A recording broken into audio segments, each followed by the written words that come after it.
温瑜刚恢复一丝意识，脑中便如跑马灯一般闪回了许多不属于他的记忆。画了多年漫画，精神状态良好的温瑜迅速地意识到，他奶的穿越了。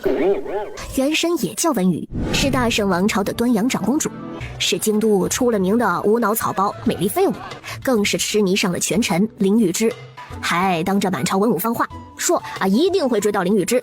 原主因为嫉妒林玉之的青梅和他走得近，便故意与他作对，结果找茬儿不成，自己反而失足落入了冬日的冰湖中，干净利落的死翘翘了。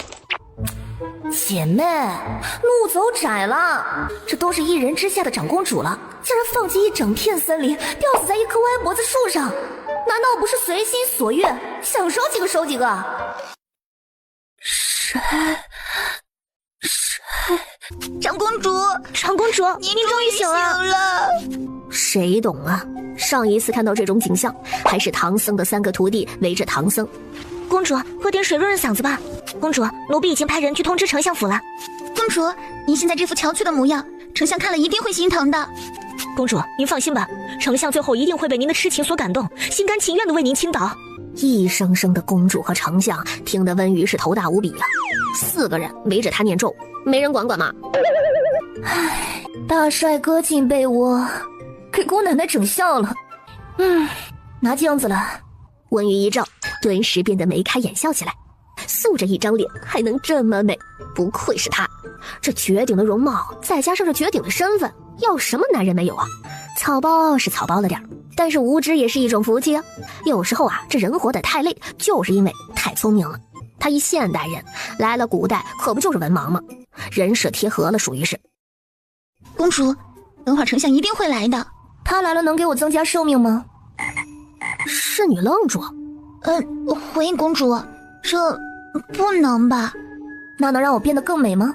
公主，您可是圣经最负盛名的美人，还能美到哪儿去？那能让我暴富躺平吗？您已经是长公主了呀。既然都不能，那他来不来关我什么事呢？侍女傻眼了。禀报公主，丞相大人求见。让他进来。刚好看看让原主神魂颠倒的男人到底什么样。一道颀长的身影穿过屏风缓缓而来。微臣拜见公主。林玉之的身形极为修长，面庞俊美，双眸冷淡，整个人远远地站着，透着一股清冷绝尘的气息。温瑜表示完全可以理解原主了，这样一朵高岭之花，谁不想摘下来蹂躏蹂躏呢？但理解归理解，他不会成为原主的。人家林玉之和小青梅情投意合的，他可不稀罕掺和，还有一大片森林等着他慢慢探索呢。什么事？公主，还请您还凌云是一个清白。什么意思？公主您刚醒，有所不知，您落水昏迷后，圣上大发雷霆，以谋害长公主之罪，将林小姐下了大狱，不日问斩。明天就是问斩之日了。这小青梅也挺倒霉的，其实啥也没做就要被砍头。长公主，凌云是一介平民弱女子，不可能有胆子加害公主，微臣想请长公主饶她一命。记忆里显示这小青梅是无妄之灾，她也的确是没有办法眼睁睁地看着人被砍头。这个忙我帮了。林玉之的眸中划过一丝狐疑，并不相信这是他的真心话。还请公主一驾，随臣进宫禀明圣上，求一道出狱的圣旨。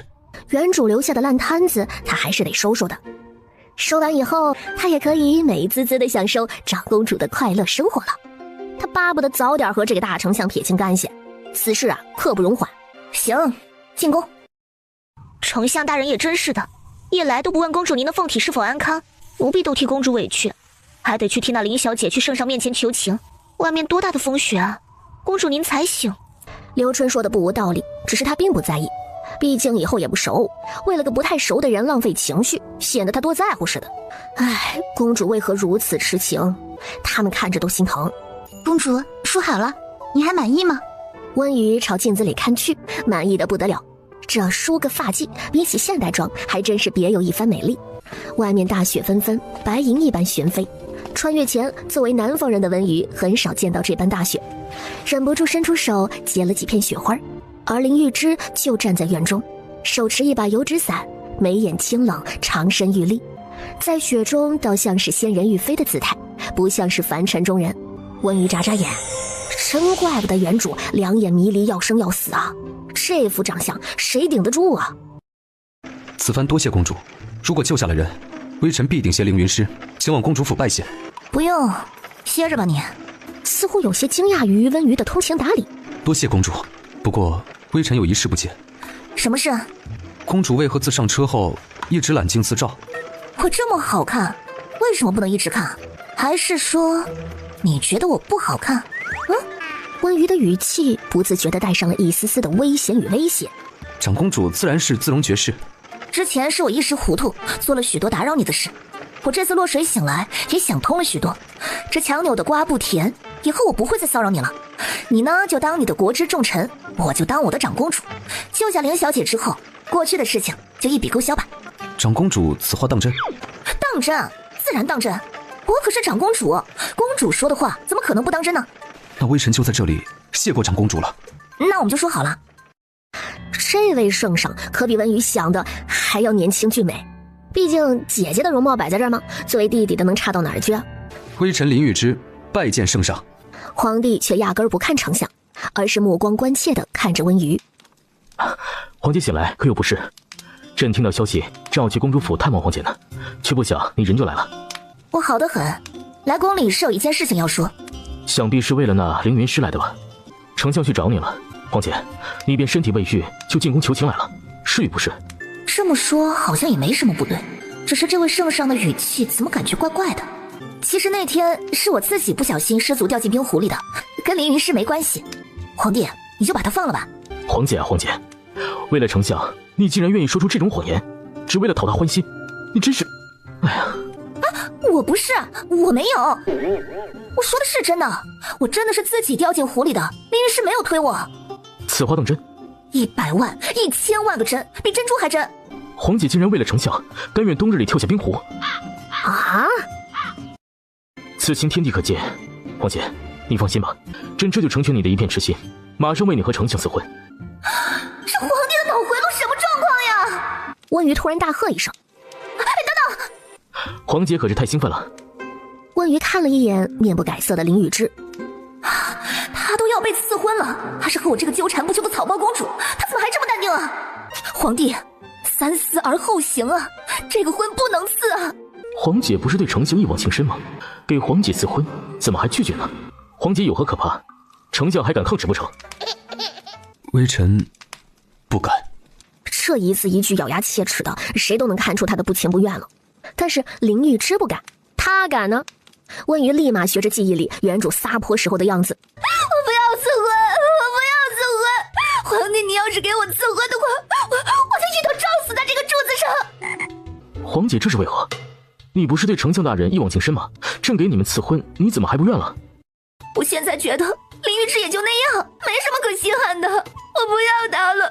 你要是非要给我们赐婚，我就死给你看！皇帝闻言忍不住服了，他早就该想到，以皇姐的性子呀，对丞相的痴迷应该不过短短数月而已，所以就算他闹得再凶，甚至求到他面前要赐婚，他也没有同意。谁知道他这就对丞相不感兴趣了，这倒也是好事儿，不过还得再多番确认一下，免得以后皇姐又反悔了，来找他麻烦。皇姐此话当真？真的，你要是不相信的话，我现在就撞柱子给你看。温瑜说着，竟直接朝着柱子撞去。皇姐，公主！林玉之一把拉住了温瑜，脸色微晕。无论如何，公主也不能不爱惜自己的贵体。皇姐，丞相说的是，你怎么也不该拿身体开玩笑，你大病未愈呢。既然皇姐不想要赐婚，朕也不必当这个恶人了，这赐婚便罢了，但愿皇姐以后不要反悔就好。一定不会反悔。皇姐啊，你真是，以后不可以再这样任性了啊。那凌云师既无罪，便放了吧。皇帝，我就知道你最好了。事情已办好，你可以去天牢里提人了。之前说好的，以前的事一笔勾销。没想到公主竟然能做到这个份上。不这样，要是皇帝给我俩赐婚了，可怎么办？多吓人呐！这时，温瑜注意到大殿正门阶梯下跪着一人，看清楚他的身形之后，温瑜两眼放光。我的天哪，这身材，这比例……跪着的是谁啊？是刚刚调回京的骠骑将军，他一直待在边关，公主您不认识也是正常。温瑜直接丢下林雨之，走到那人的身前，剑眉星目，凛冽逼人，帅的温瑜差点就走不动道了。这大圣的风水真养帅哥呀！你为什么跪在这里？温瑜又问了一遍，见他依然毫无反应，就算再帅，也顿时觉得有些无趣起来。但见他穿的着实单薄，想了想，便将身上的狐绒大氅脱了下来，随手披在了他的身上。这么冷的天，你跪在这里，穿这么少，小心冻死了。林雨之撑伞，缓步跟上前来。公主您大病未愈，大氅不该脱下。没几步路就上马车了，走吧。在他走后，那位将军便扯下大氅丢在了一旁。温瑜坐在马车上吃了一块糕点。你知道他为什么跪在那儿吗？本朝律例，官员及其家属侠妓是违法的。陆将军的弟弟昨日被人检举侠妓，抓进了大牢。那刑罚怎么说？杖责50，入牢3年。那要是真的，按照律法被抓也是正常啊。他跪在那里有什么用啊？陆将军上折子说，弟弟性格纯良，绝不可能去那等烟花之地，定是遭人诬陷，希望圣上明察。那皇帝怎么说？昨日圣上未见，今日陆将军便跪在殿前了。那按丞相大人的想法，侠妓之事可是真的？未知全貌，不予置评。只是微臣曾见过将军之弟，的确不像是侠妓之人。这样啊。公主怎能去宫里一趟，穿得如此单薄的回来了？别问了，去准备马车吧，我要进宫。再次来到大殿前，骠骑将军依然笔直地跪着，只是身上的风雪更厚。温瑜给他的东西也被丢在了一旁。他缓缓走上前，将伞撑在他的头顶，挡去风雪。你干嘛不要我的东西？就这么丢在雪地里，看着真伤人心。你不冷吗？骠骑将军依然沉默。可真是块难啃的骨头，有性格，有挑战，这样收集起来才有意思嘛。看来想要他有反应，还是得说点戳他肺管子的话题。你是想给你的弟弟求情？不过你跪在这里这么久了，有用吗？听到此话，他抬眸，乍一见到温瑜屹立的容貌，眼中涌出一丝惊艳，转瞬便消散了。长相再漂亮，也不过是一个华丽的空架子，毫无内涵。长公主此言何意？你终于说话了。长公主如果只是想听微臣说话，那么大可不必，您请回吧。我来当然是帮你的，你不就是觉得你弟弟是冤枉的，想让皇帝下旨查这事儿吗？这事儿说来也简单。长公主的意思是你要帮我？温瑜一脸自信。当然。长公主想从微臣这里得到什么？跟聪明人说话就是爽快。只要你答应我一个条件，我可以帮你求一道彻查你弟弟侠妓之事的圣旨。至于调查结果，我不负责售后，就看你弟弟的人品了。怎么样啊？考虑考虑。如果只是侠妓的话，不至于不让亲属进入天牢探望。他敏锐地嗅到了一丝危险，弟弟可能会因此丢掉性命，再跪下去也不一定有用，圣意难改。这位长公主和圣上的关系十分亲近，如果是他开口，说不定真的可以求得圣意，将弟弟侠妓一事彻查清楚。他了解弟弟，此事一定有隐情。什么条件？他凑近将军，贴在他耳边，轻呼热气。我的条件是给我当画魔，脱光的那种。这怎么可以？这怎么不可以啊？那你要是不愿意的话，那我就爱莫能助了。你继续跪着吧。实在是公主的条件闻所未闻，微臣如何能答应？你错了，不就不是闻所未闻了？数到3，你不答应，我就走了。将军闻言，脸色有些难看，权衡之下，只好答应了温瑜的荒谬条件。回去了，你等我好消息吧。不是吧，皇姐，这才多久啊，就反悔拒绝赐婚了？哎，我来才不是因为这事儿呢。皇帝，你以后别提这茬了好吗？都凉得跟黄花菜一样了。那皇姐去而复返是为何？门口跪着一个骠骑将军，你知道吗？朕知道，可这和皇姐有什么关系啊？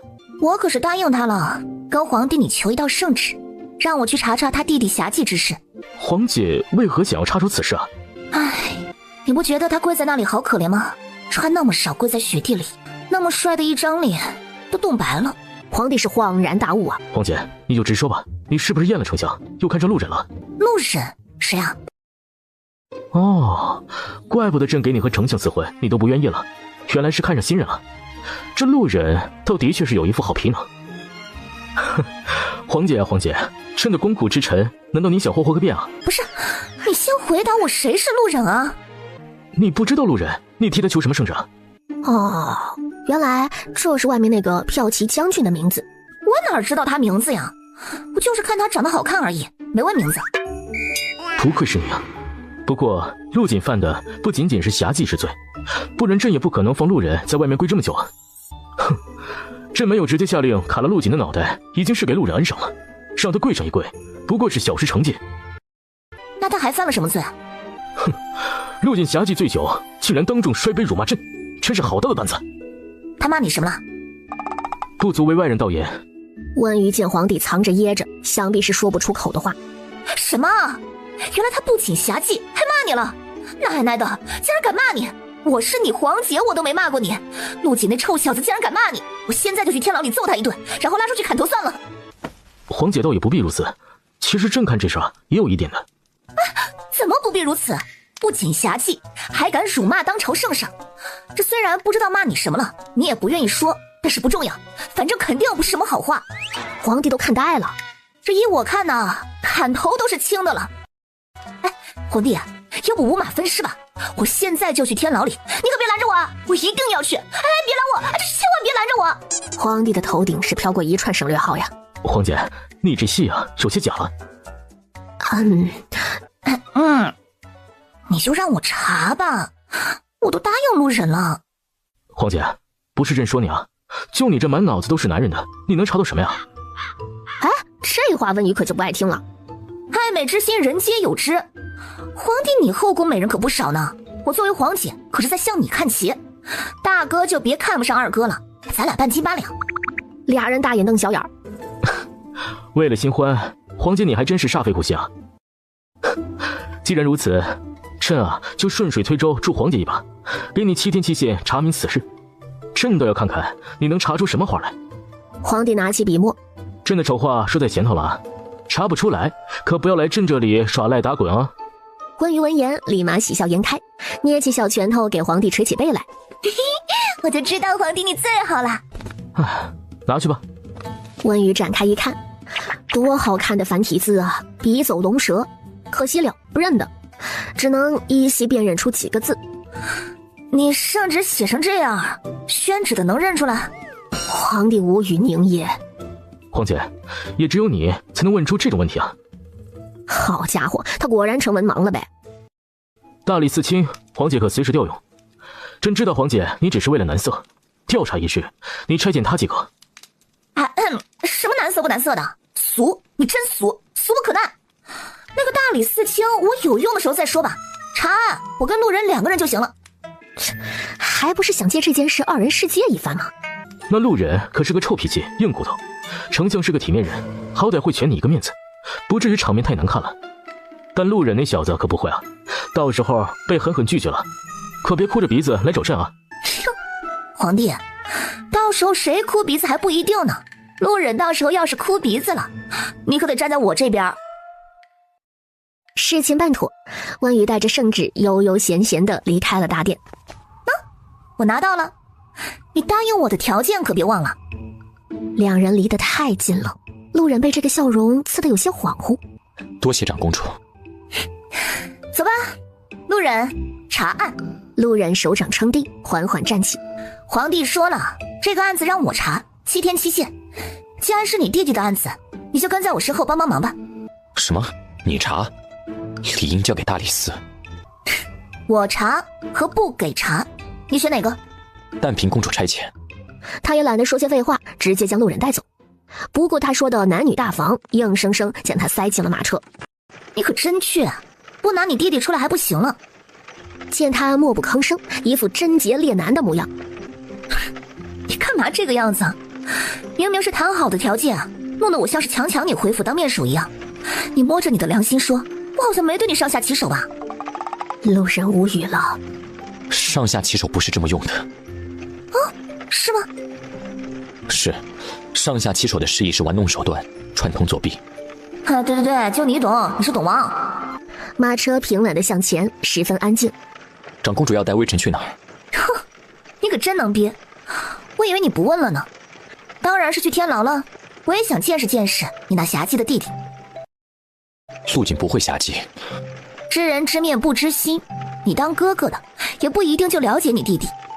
陆锦品性纯良，绝不可能侠妓。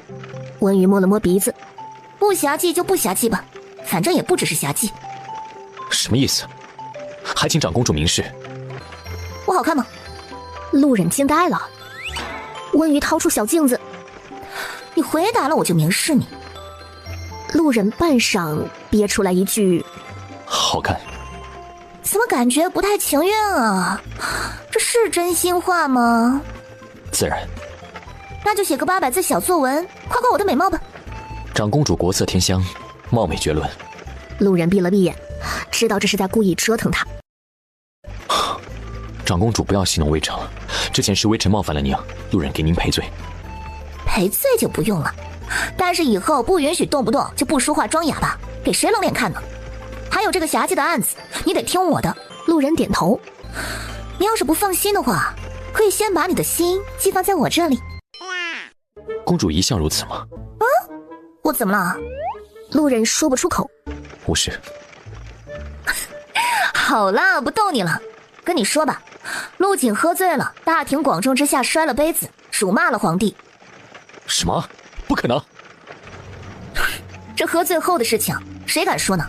如果真的辱骂了圣上，那么陆景到现在还被关在天牢，而不是被凌迟处死，就已经是圣上对他的恩宠了。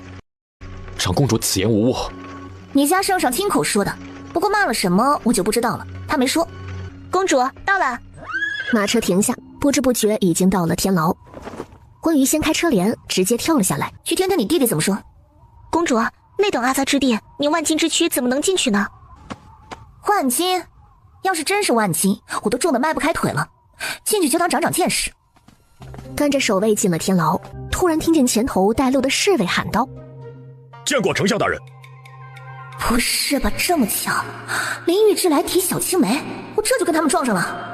凌云师见到温瑜，目光中明显的露出了一丝害怕与紧张。见过长公主，再次谢过长公主，微臣必定带凌小姐去公主府当面致谢。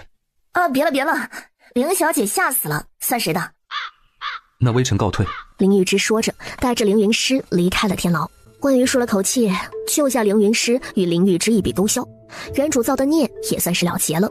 陆景！突如其来的声音吓得温瑜心肝直跳，不是挺心疼这弟弟的吗？一见到还这么大嗓门说话。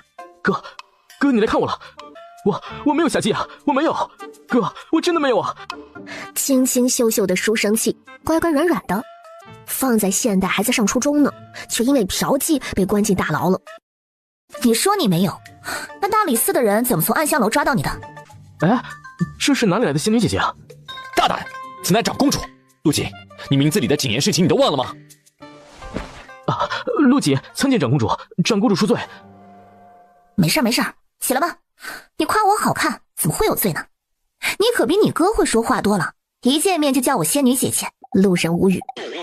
长公主，好了好了，你说你没侠妓，可是为什么出现在了暗香楼里，还被大理寺抓了？我喝多了，我什么都不知道啊。所以你骂了圣上，你也不记得了？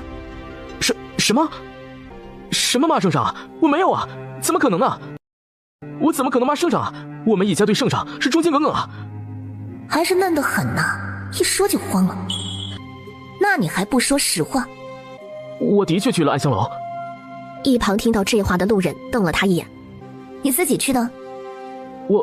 我弟弟，这现在可不是讲义气的时候，你哥见你这一面可不容易，你如果不把实话都说出来，他可没本事捞你出来。早上蟑螂在你身上爬来爬去，晚上老鼠在你脚边安窝，还跟你共享一个窝窝头。再过不久，你身上头上还会长虱子，就是一种白白的小虫子，钻来钻去的，可痒了。哎，你没试过吧？那这回可以好好受受罪了。而陆锦脸色已然发青。我真的喝多了，什么都不知道，就被抓来了。你弟弟还挺讲义气，跟你学的。但是他好像没想过，为什么侠妓一事只有他被抓了进来。弟弟，这个问题你有没有想过呢？陆锦闻言脸色青红一片，声音变得闷闷的，似是有些伤心了。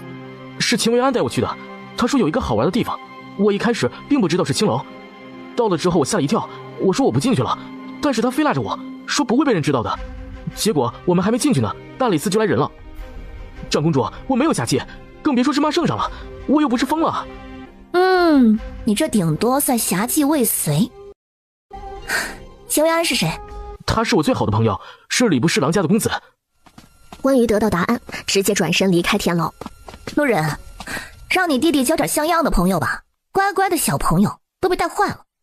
长公主相信臣弟的话，信与不信，皆在我一念之间。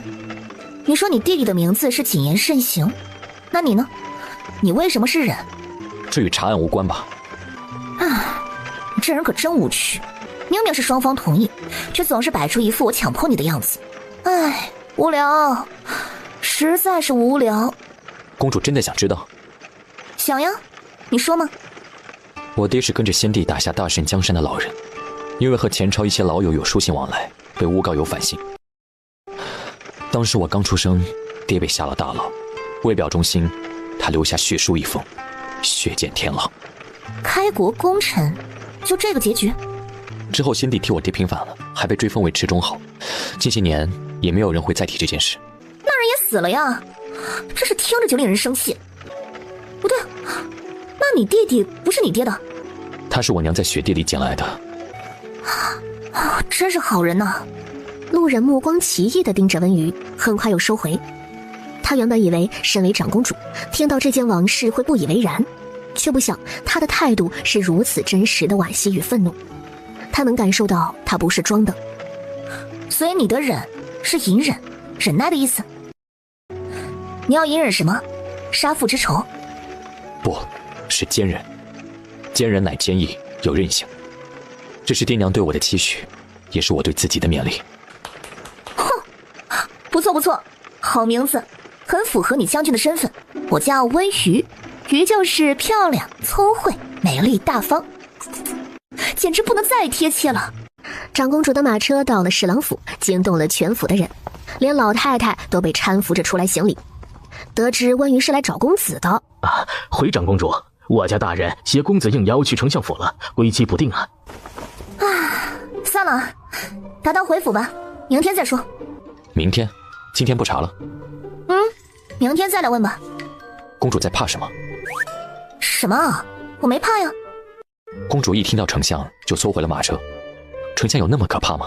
哎，你不懂，我这是要跟他划清界限，尽量能不接触就不接触。不过转念一想，对呀，有必要吗？倒显得他怕淋雨之似的。人也救了，话也说清楚了，有什么好避嫌的？去丞相府。问得好啊，问得好，令我茅塞顿开。赏，大大的赏，这块糕点就赏给你了。不必。要算了，你不是我自己吃。公主这是移情别恋了。见过长公主大驾，小人这就去通禀丞相大人。不用了，不是来找他的。礼部侍郎是不是在林玉之这里？回禀长公主，礼部侍郎大人的确在。不用通禀了，直接带我进去。路人，走吧。路人这才探出身，下了马车。他将被温瑜不小心遗忘的镜子递给他。公主，你的铜镜，命根子。温瑜一看，又从怀里摸出来一个。嘿，我身上还有呢，那个是我放在马车上备用的，你放回去吧。你都说了是命根子，我不得多准备几个？公主乐意就行，是微臣多此一举了。没有，贴心的很，实乃大进步，再接再厉啊！这是什么情况呀？怪哉！见过长公主，公主为何不让门房通报，倒让微臣失了礼数？礼部侍郎和他儿子在你这儿吧，我来找他们的。话音刚落，礼部侍郎带着他儿子出现了。微臣见过长公主。温瑜没看他，而是看向一旁有些圆嘟嘟的少年。你就是秦维安。秦维安还是第一次见到传说中的长公主，完全看傻了。臭小子，还不回长公主的话？回长公主，我就是秦维安。那就对了，进来吧，正是饭点。林一之，你备点好酒好菜来。路人被温瑜拉着往前走，怔了一瞬。他垂眸看着自己被抓住的手臂，只觉得一股奇异的热流从指尖一路蔓延到整只手臂，又迅速地扩散至全身。坐吧，都坐。你们站在这儿看着我怎么吃饭啊？好吃哎，真的好吃，赶紧吃饭，凉了就不好吃了。几人这才动起筷子。关于不着痕迹地看了秦维安一眼，然后夹了一块奶豆腐放进陆忍的碗里。这个好吃，你尝尝。还未等他反应，又夹了一块牛肉放进他的碗里。这个也好吃，我刚尝了，你试试。还有这个，哎，这个也好吃，还有这个。陆忍碗里的菜肴越堆越高，都有些洒出来了。礼部侍郎秦大人看到这个场景，眼神都有点不对劲儿了。他偷瞄了一眼面色如常的丞相，又瞄了一眼面无表情的将军。长公主不是痴迷丞相大人吗？这席上怎么对丞相大人冷冷淡淡的，一句话都没说过，反倒是对这刚受召回京的陆将军这么热情？难道传言有误？那个小秦啊，丞相府的饭菜味道怎么样？回长公主，好吃。好吃就多吃点。那比青楼里的好吃吗？比青楼好吃多。话音未落，秦薇安的小脸刷的就白了，桌上静了下来。那你能说说青楼里的饭菜是什么味道吗？最好吃的菜是哪一道？那酒呢？酒好喝吗？还有那青楼的女子是不是都挺美的？秦薇安抖了抖，头上开始冒汗。秦大人见状面色微变，正要替儿子说些什么。问你了吗？微臣知罪。怎么跪下了？我看起来很可怕吗？陆人此时已然明白了温瑜的用意。不可怕。秦大人，起来吧，怎么还跪下了呢？刚才我语气是冲了一点，我跟您道歉。微臣不敢。那小秦，现在可以说说了吗？你带陆锦去的青楼，为什么只有他被抓了？回长公主，我是和陆锦一起去了，我就是贪玩，好奇青楼是什么样子，但是我们没进去，我说的是真的。当时大理寺来人了，我就跑了，没顾上陆锦，他那个人比较傻，不知道躲起来就被抓了。我怕牵连家里，就没敢说，一直瞒着，还请公主明鉴。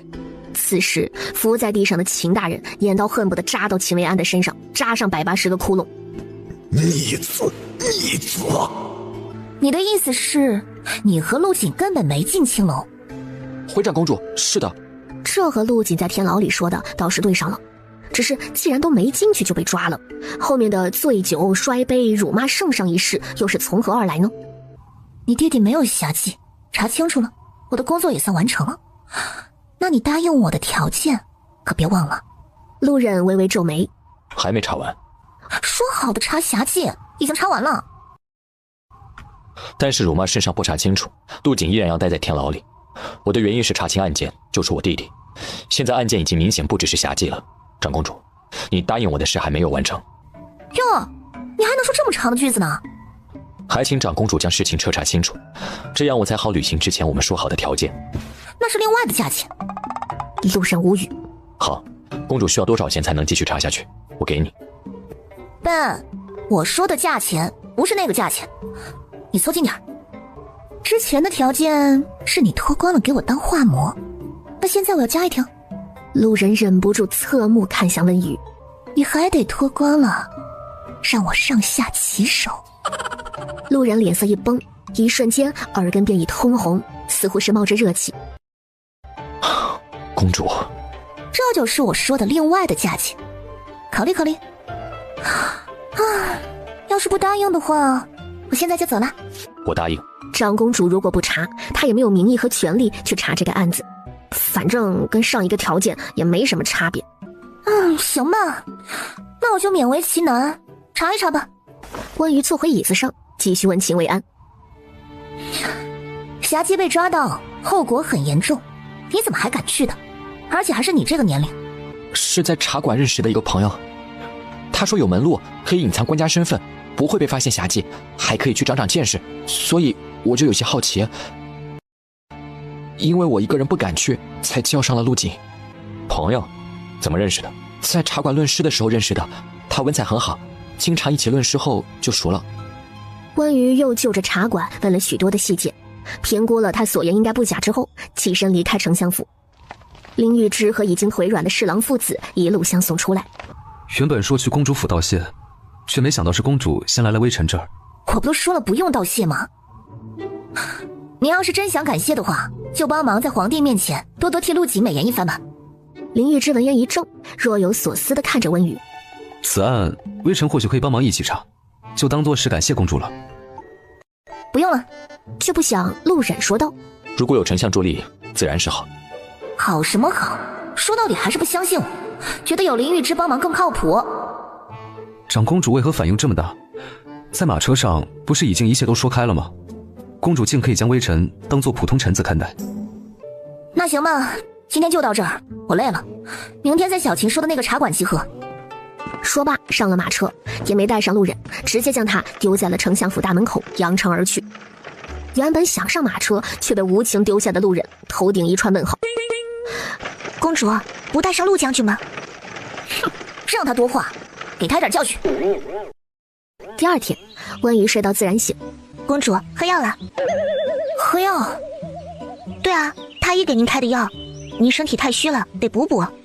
不用了，告诉太医我很好，喝了这玩意儿才会不好。现在什么时间了？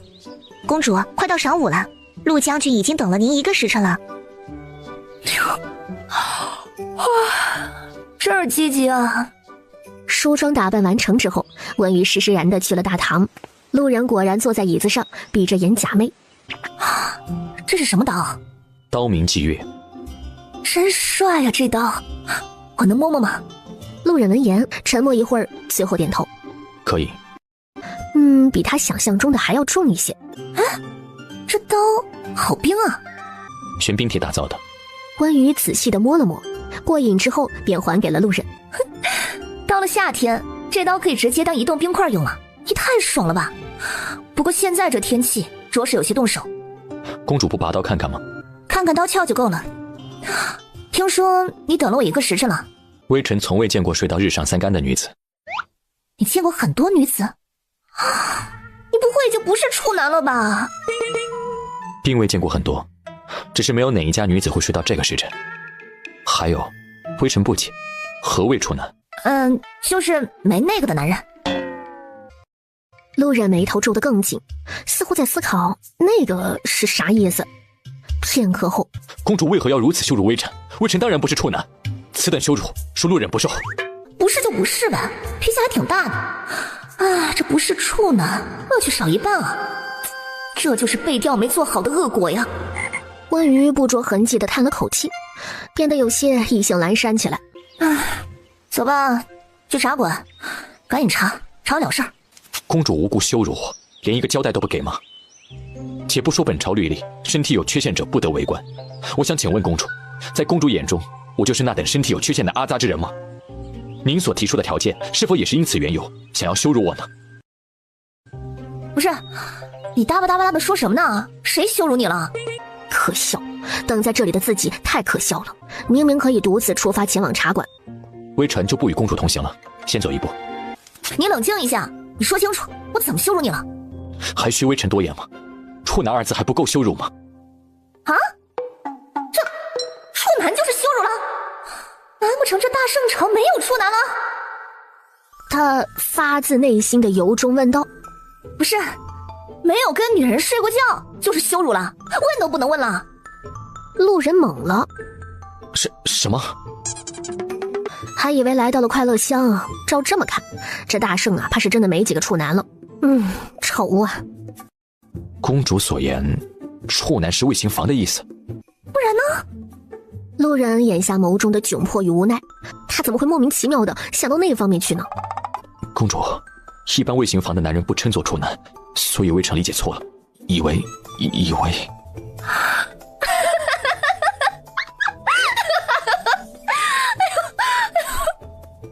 温瑜笑得肚子疼，瞄了一眼路人鼓鼓囊囊的下面，然后继续笑。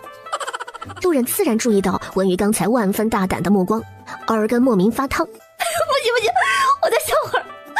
路人，你脑袋瓜子里在想什么呀？你怎么会想到小鸡鸡上去啊？路人没有再多嘴问小鸡鸡是什么，猜也猜得到了。温瑜笑够了之后，揉了揉有些发酸的脸颊。那不叫处男叫什么呀？没有特定的称呼，也只有公主才会把这种事挂在嘴边，这放在任何一个官家小姐身上。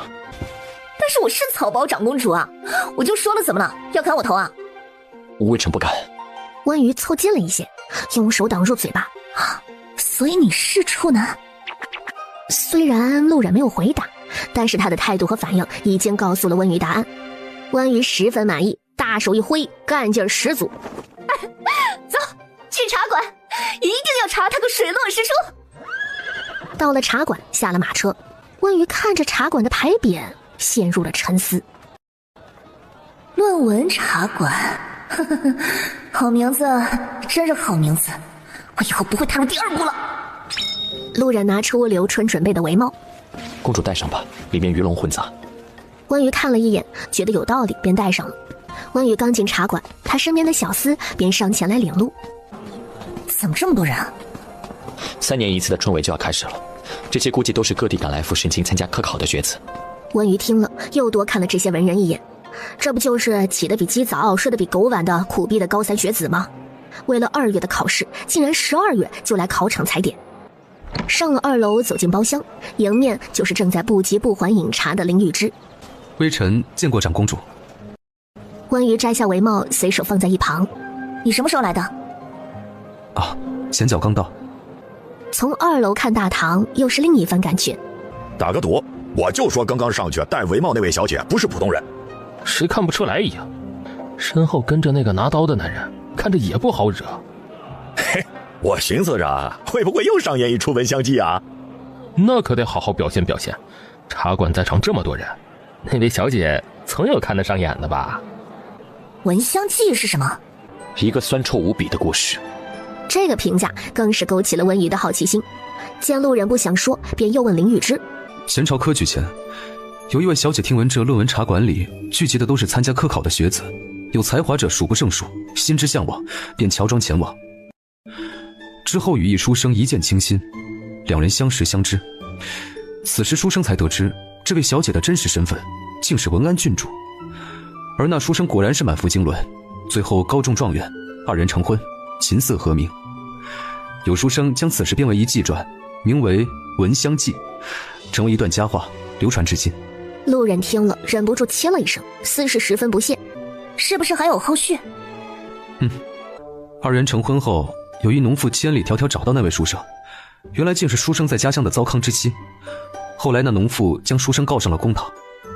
这故事怎么这么耳熟呢？陈世美和秦香莲。最后结局是，书生的妻子在午门被斩首示众，人头落地，由文安郡主亲自监斩。而《闻香记》撰写的只有书生功成名就的前半部分，成婚后却被弃去。这故事被当作美谈流传下来，每一个来到论文茶馆的学子，多多少少都会带着一丝自己也能成为那名书生的想法。呵呵，他冷眼看向刚刚发表那番言论的几名书生。人丑，想得倒挺美。但文安郡主能跟我比吗？我只是无脑草包，但他可是一坨啊！这简直是屎盆子扣我头上，不是屎也是屎了，太侮辱我了！林玉芝和路人无言以对。温瑜不爽地戳了戳路人：“我是长公主，当众羞辱我，什么罪？按律当斩。这样吧，你给他们套麻袋扔到巷子里打一顿，专门挑小鸡鸡的，知道了吗？”路人无语了。敢问公主，何为小鸡鸡？路人闭上了眼，并不想听到这3个字出现在丞相的口中。我告诉你，微臣也算是博学多识，竟没有听说过这个说法。唉，不告诉你是为你好。这时堂下突然传来喧哗声，3人朝下看去，只见茶馆里不知何时来了一位书生，他身上穿着的衣服各处都打着补丁，一看就生活拮据。如果你真的能对出来，100两给你又何妨？来啊，小二，笔墨伺候。哎，您请。书生们也都围了过来。这副对子以100两刚挂上时，做对的不止尔尔，皆铩羽而归。直到这些天，已经无人对这100两感兴趣了。是说门口挂着的那个对子，江山原不老，为雪白头。我还以为是这茶馆年久失修，孩子掉了一半呢，原来是要找人对啊。公主可能对此不甚了解，牌前对子只挂一半，另一半等人来对，也是约定俗成的雅事，只要100两，并不算多。这对子很难吗？难也不难。懂了，就是对他来说不难，对下面那些人来说难。绝呀！意境平仄皆有，对得好，对得实在是好啊！青山原不老，为雪白头，绿水本无忧，阴风照面。此时掌柜的脸色已经有些不对了，他朝小二使了个眼色，小二马上朝后堂跑去。献丑了。这对没对上，你们说的都不算，得出对子的人说了才算。听说有人对上了小爷的对子，正是在下。男人看了一眼纸上所写：绿水本无忧，阴风皱面。也不怎么样啊，一个个的我还以为有多绝，不过如此。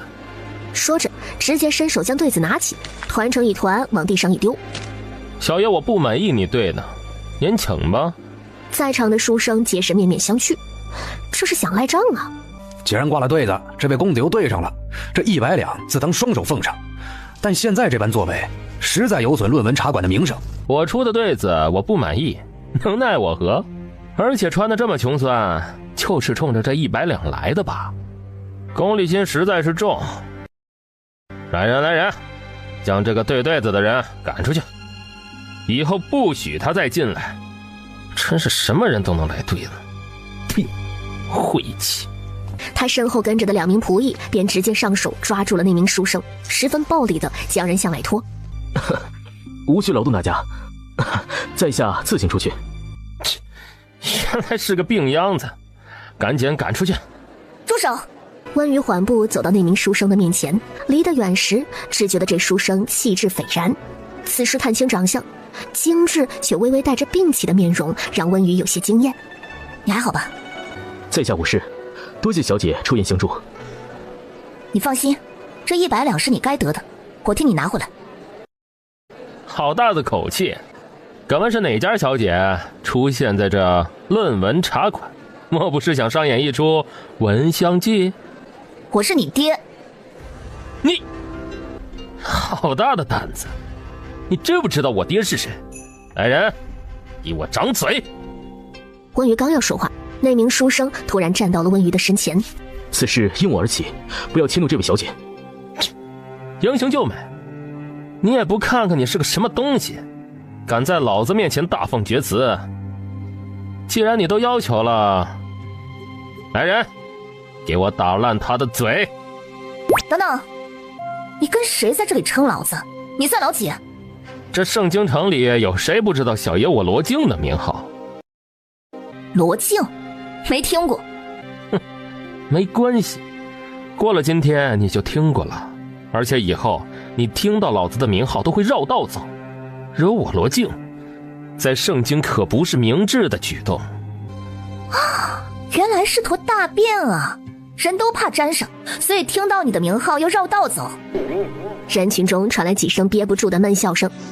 你牙尖嘴利，看小爷我今天不拔了你的牙！你站在这干什么？打死无论！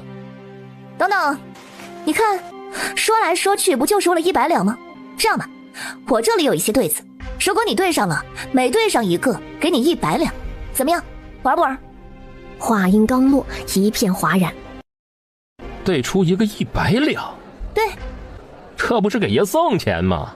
好，小爷陪你玩了。不过到时候你要拿不出银子，我可就新账旧账一起算了。这位小姐，书生闻言眉间涌起忧虑。别担心，玩玩而已。听好了，我的上联是日月阴阳耳。这有何难？我对上下忐忑心。如何？天对地，雨对风，大陆对长空，山花对海树，赤日对苍穹。罗晋皱了皱眉，片刻后道：河对汉，绿对红，雨波对雷公，烟雨对雪洞，月殿对天宫。这位小姐，200两啊！别急，还有呢。望江楼，望江流，望江楼上望江流，江楼千古，江流千古。哼，有意思。这次他沉思得很久，他眼睛一亮，朗声道：印月井，印月影，印月井中印月影，月景万年，月影万年。好，对得好！300两了，可还有对啊？自然是有。听好了，神仙撒尿，一潭圣水；妖怪放屁，一阵邪风。所有人惊呆了。怎么了？怎么都不说话了？对不出来？那下一个，椎骨、胸骨、颅骨、骶骨，汩汩生威。哎，不是吧，不是吧，这还对不出来？真是可惜了。不过我这儿还有一个特别简单的，你一定能对上。听好了，喂他吃，喂他狂，为他哐哐撞大墙。来，赐教。你这是哪里的对子？我这哪里不是对子？对子的要求他都有，怎么能不是对子呢？那你对一个我看看。听好了，为他死，为他累，为他受尽所有罪。罗晋闭上眼，不堪为对。唉，那好吧，既然你欣赏不了这种，那我们来点文雅的。上联是在上不是南北，在下不是东西。话音刚落，温瑜就啪啪啪地鼓起掌来。哎，来，鼓掌，都鼓掌！第一次看见骂自己不是东西的人，还都鼓掌啊！臭娘们，你找死！就在下一秒，突然惨叫一声，一把捂住了自己的嘴巴。他嘴巴动了动，吐出了一颗沾血带肉的花生米。温瑜挑眉，目光若有若无地扫了一眼二楼。妙啊，这报应来的也太快了。罗晋捂着嘴，惊疑地看了一圈，却没有发现什么端倪，眼中瞬间流露出凶意，明晃晃地写着：臭娘儿们，我要你死！我好怕哦！敢问你爹是哪位？敢这么嚣张？我们公子可是翰林院大学士的公子。哦，春闱的历任主考官都是由翰林院大学士及礼部尚书来担任，于是不少书生的目光都已经有些隐晦的火热起来。区翰林院大学士，100两拿来，这事儿我也就算过去了。你他娘的老几呀？敢说这种话？话落，直接一挥手，早已蓄势待发的2名仆役顿时一拥而上。小姐，小心！却不想那2名仆役仿佛被人隔空踹了2脚一般，摔倒在地上，捂着肚子哀嚎起来。你会武功，而且是高手。100两，不然我给你打到满地找牙，爹妈不认。这里可是天子脚下，你敢？你也知道这是天子脚下，我还以为你不知道呢。有本事叫大理寺把我抓进去。口出狂言，藏头露尾的，我倒要看看你是何方神圣。温瑜微微皱眉，这时那名书生又冲到了他身前，结结实实地挡住了罗晋的手掌，却不想那手掌如此有劲儿，眼见着就要摔倒。不是吧，哥们儿？温瑜无奈地一把拉住书生的手，往回带了一把，然后稳稳地搂住了他的腰。这次可要站稳了，这好像是你第3次挡在我面前了。书生感受到腰间的桎梏，他微微地僵了僵。他侧过头，两人距离很近。你们好一对奸夫淫妇，你们是故意设套来整啊！温瑜一脚跺在罗晋的胸口。你说话这么好听，上完茅房肯定擦过嘴吧？对对子的100两，再加100两，买你下半辈子当男人的资格，一共200两，划算吗？你说什么？他难道还敢？他可能还真敢。200两，我给了。早言而有信不就好了？我就觉得这位公子的对子对得非常好。他接过茶馆掌柜诚惶诚恐递过来的200两银票，看来这论文茶馆是翰林院开的呀。问公子要钱，掌柜的给了，有意思。众人听闻这话都静默了，而茶馆里的书生皆是露出了若有所思的神情。这位公子，走吧。书生一副如梦初醒的模样，安静地跟在温瑜身后走出了茶馆，无人敢拦。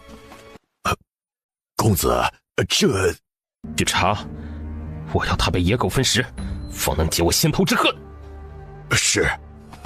200两，多出来的100两，当做你的精神损失费。书生并没有接。精神损失费？精神损失，就是说因为你的人身权益遭受侵害而产生的精神痛苦、肉体疼痛或其他精神严重反常情况，然后赔偿给你的费用，反正你拿了就是了。这精神损失费倒是有意思，不过不必了，这200两银票是小姐拿到的，自然是你的。温瑜有些疑惑，你都穿一身的补丁了，还没钱看病，病到弱不禁风，一推就倒，现在有钱还不要，我看你也不傻，怎么一开口净说傻话？书生不语。你来这论文茶馆，不就是为了这100两吗？现在还多了100，不偷着乐，竟然还拒绝，这世上还有嫌钱多的？倒也不是，只是别人不愿给的，我便也不需要了。关羽满头问号，他下意识地用手背贴住了他的额头。你也没发烧啊，装什么林黛玉呢？书生感受到额头上一瞬即逝的柔软触感和温热的体温，身体不着痕迹地顿了顿。对子你对出来了，这100两就是你的劳动成果，是你应得的。那个傻子不履行承诺是他傻叉，跟你没关系，你应该要争取维护自己的权益啊！当然我不是让你死脑筋啊，这小命要紧，江湖险恶，不行就撤，懂吗？书生忍俊不禁。小姐说的是啊。见他同意了自己的说法，关羽将银票塞进了他的衣襟中。你不要觉得谈钱很俗气，这可是你立足圣经的保障。书生目光颤了颤，只觉得被拍过的地方火热热的，像是有一团火在燃烧。拿了钱找个好大夫看看病，你这咳的，听得我都沸腾。春闱还要到2月呢，现在才12月，我可不想哪天听说路上冻死人了，一查，嘿，奇了，不是冻死的，是病死的。书生望着温瑜潇洒转身离开的背影。在下岳凌风，敢问小姐芳名？我叫雷锋，有缘再见。书生惊讶，雷锋啊，倒是不像女儿家的名字，不过却也衬你。衬不了，这可衬不了一点儿。公主可玩够了？你这话说的，我明明干的是正经事。然后看着路人笑道：是你出的手吧？我能学武功吗？我是10级腰间盘突出加坐骨神经痛。恕微臣直言，公主没有学武的天赋，不过强身健体是可以的。那算了，我浑身伤残，不能瞎折腾，还是退堂鼓10级艺术家，我坚持不了的。路人无言以对。温瑜又看向了林雨之。丞相大人统领百官，麻烦你跟那个坑爹货的爹说一声，好好管管他儿子，再给我贴脸输出，我就让他断子绝孙。公主倒是替那书生想的周全。那是自然，不能我帮了他拿了银子，还给人招了祸是吧？温瑜想了想道：这茶馆不简单，就到这儿吧。小琴口中的那个朋友听到风声，估计短期内是不会出来了。我们去下一个地方，先各回各家各找各妈。我困了，晚上在临安街口会合。公主回府吗？回去补个觉，一到下午就容易困。看着扬长而去的马车，他们对视一眼，互相点了点头，分开了。因为大圣的律法规定子时才宵禁，所以到了晚上8、9点钟，临安街依然是人声鼎沸，十分热闹。上来，坐我的马车。敢问公主去哪儿？到了就知道了。别说话，我再眯一会儿。这午睡啊，就是睡不醒。公主回去后睡到现在？安静。然后十分自然地将头靠在了路人的肩膀上。我眯一会儿，到了叫我。而路人已经被温瑜这个举动惊得浑身都僵住了，丝毫都不敢动。坐在路人对面的林雨之眉梢微动，若有所思地看着这个画面。公主，两位大人到了。温瑜睁开眼，眼神中十分清明，一点也不像刚睡醒的样子。他拍了拍路人的肩膀，有点硬，然后施然地下了马车。长公主，你要进去？这不是很明显吗？您是长公主，怎么能进这种地方？温瑜掌心合十，我不入地狱，谁入地狱？路人知道这个青楼温瑜是非进不可了。那还请公主换一身男子装扮。我这么漂亮，这么香，胸还这么大，瞎子都能看出来我是女扮男装吧？二人的沉默震耳欲聋。说着也不管他们，疾步走向了暗香楼。哎呀，这位姑娘，这地儿可不是你能来的地方，何况是你这个长相。你这门口挂了牌子，不允许姑娘进吗？那倒没有，只是这青楼除了男人，哪有女人来呀？来的女人都是卖身的，姑娘你这气派，倒不像。可是我就是喜欢香香软软的女人，不喜欢硬邦邦的臭男人，这就是我的乐园，我可不要太喜欢这里了。老鸨的话卡在了嗓子眼里。而林玉芝和陆忍的脚步也是微微的顿了顿，面色怪异起来。这两个都是家里非要给我纳的小妾，实在是太硬了，我不喜欢。可我不去他们房里宠幸他们吧，又给我摆臭脸色，让我不快活。所以我想让他们来这里学学怎么变得香香软软的，就把人带过来了。谁让你们是圣经最有名的青楼呢？老鸨下巴都要掉了，还不快给我们安排身材最好最漂亮的头牌。他们两个就一人安排一个姑娘教他们吧。好嘞，不过敢问你是圣经哪家姑娘？你什么意思啊？我爹可是江南有名的富商，和丞相林玉芝还沾亲带故呢。按辈分我还是林玉芝的姑奶奶，她见到我都得装孙子，你还怕我付不起银子啊？姑奶奶这话说的，您请进请进，我这就给您安排。来人啊，给这三位带到3楼雅间伺候好了。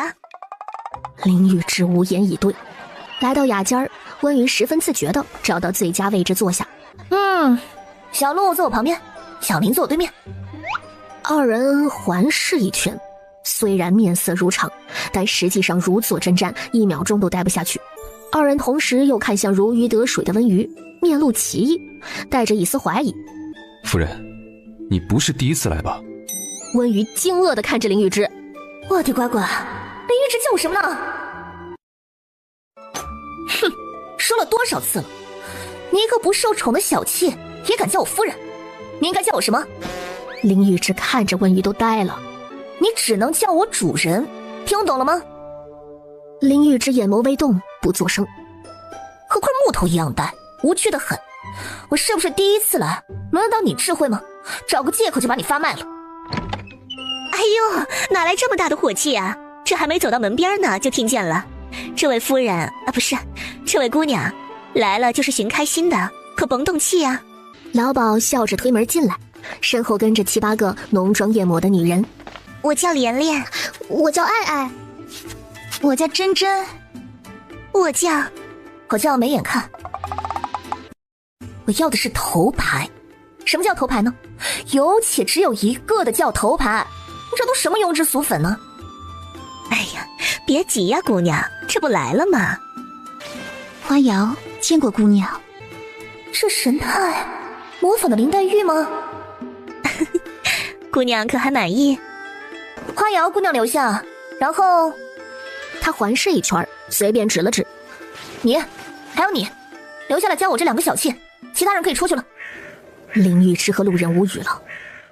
公子，路人将霁月往桌上一拍，面无表情。倒不错，可曾饮血？今日未曾，但快了。2名女子对视一眼，停下了脚步。回去后我要检验成果的，不过关你就准备打地铺吧。打地铺又如何？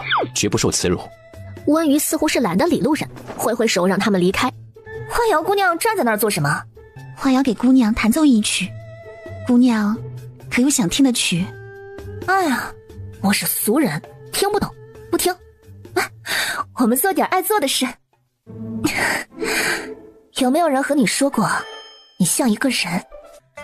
未曾。姑娘觉得我像什么人？像我死去的初恋。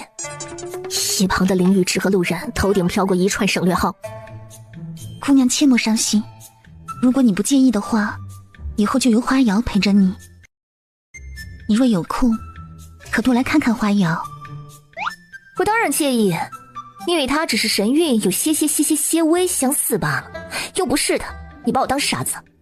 我不搞代餐的，他就是他。花瑶闻言嘴角僵了僵，是花瑶僭越了。没意思。这暗香楼也不过如此，酒不行，菜不行，这水果饮料了吧唧的，这人嘛，勉勉强强过得去吧，不算难看。姑娘说笑了，论容貌，这暗香楼里没有一位能和姑娘你相比。夸我就夸我，拉踩别人干什么？本以为这暗香楼有意思极了，看来是那秦维安没见识，竟然还吹得天上有地上无的。我还把我2个小妾都带来准备学习学习，这现在看来跟普通青楼区别不大嘛。我早就说了不要来，算起来你是林丞相的姑奶奶，也算是官员亲属，被抓到来这里可是要被下大牢的。什么？下大牢？你怎么不早说啊？我一个女人来青楼也要被下大牢啊！我说什么你都听不下去，怎么还怪我没有说了？现在知道怕了，刚在门口还敢说你是林丞相的姑奶奶，生怕别人逮不到你。哎，不行，我们赶紧走，就当没来过。这里本来也不好玩，哎，快走！这位姑娘，你说的好玩的，我们当然有，但是不适宜其他人在场。不了，能好玩到哪儿去啊？来这里是要下大牢的，我先走了。姑娘，你来这儿不就是寻开心的吗？花瑶带你开心，带你玩好玩的，你让他们出去吧，好吗？关于快速的和林玉芝和路人对视一眼。哎，不行，我怕下大牢。不会的，没人知道。温鱼只感觉后背贴上了软乎乎的东西，然后就被花瑶搂着往雅间里带。哎，我不要玩了！哎，我不要玩了！哎，我怕坐牢的！你快放开我呀！姑娘，相信我，不会有人知道的，你会乐不思蜀的。哎，真的不会被人知道。相信我，跟我来吧。等等，在我面前勾引我夫人，你当我们是死人？宋者夫人果然会纵出祸事来，竟然真的想要红杏出墙。院子里本就我们二人争斗，此时却出现了外人，那自然是先统一战线了。不是，你们入戏也太深了吧？小妾的身份如此适应良好吗？这时，路人长刀一挑，将花鱼扯着温鱼腰带的手挑开。林玉芝配合着将温鱼拉了出来，挡于身后。这位姑娘，请自重。这里是青楼，你要青楼的姑娘自重。夫人可还是留恋？看来要去天牢里看望夫人了。不留恋。然后回头朝着花瑶眨了眨眼。姑娘，花瑶等你。哎，你俩左一口夫人，右一口夫人，戏唱的还挺足，占本公主便宜啊！无君之罪。这暗香楼，丞相大人和将军大人怎么看？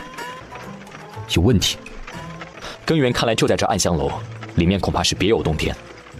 谁问你这个了？我是问你怎么看青楼里的这些姑娘。没看。温鱼闻言，眼中闪过一丝戏谑，伸手挑起了路人的下巴。哼，真快。公主，我们是来查案。依本公主看，这青楼有古怪。林玉芝的角度可以看到路人的脸颊已经是一片通红，眼神也有些慌乱。公主，明察不可，那就暗访。至于暗访，陆将军，你武功高强，还是要交给你。可以。那要带什么装备吗？一行一。公主，你不会武功，暗访讲究的是悄无声息，你还是留下等消息吧。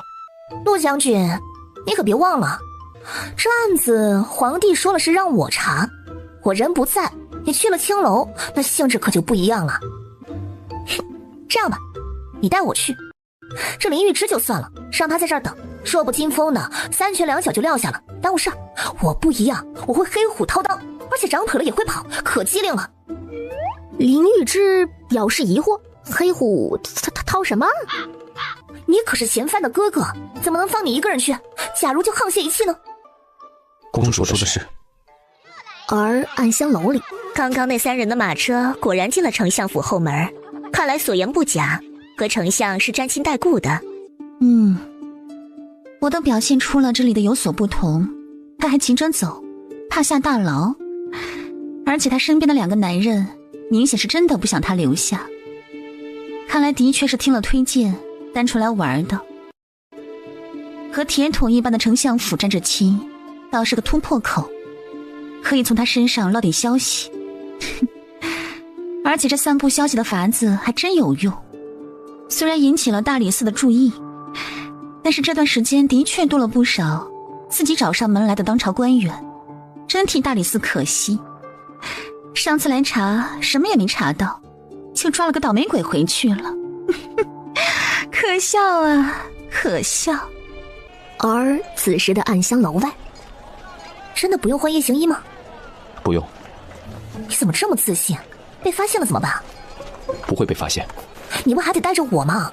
我又不会武功，假如我不小心弄出什么动静。公主，原来你知道你会拖后腿啊！看温瑜吃瘪，路人微微的勾了勾唇角，轻轻一个跳跃，悄无声息的上了房顶。人怎么能轻得像一片树叶一样呢？微臣请罪，公主去马车上等我吧。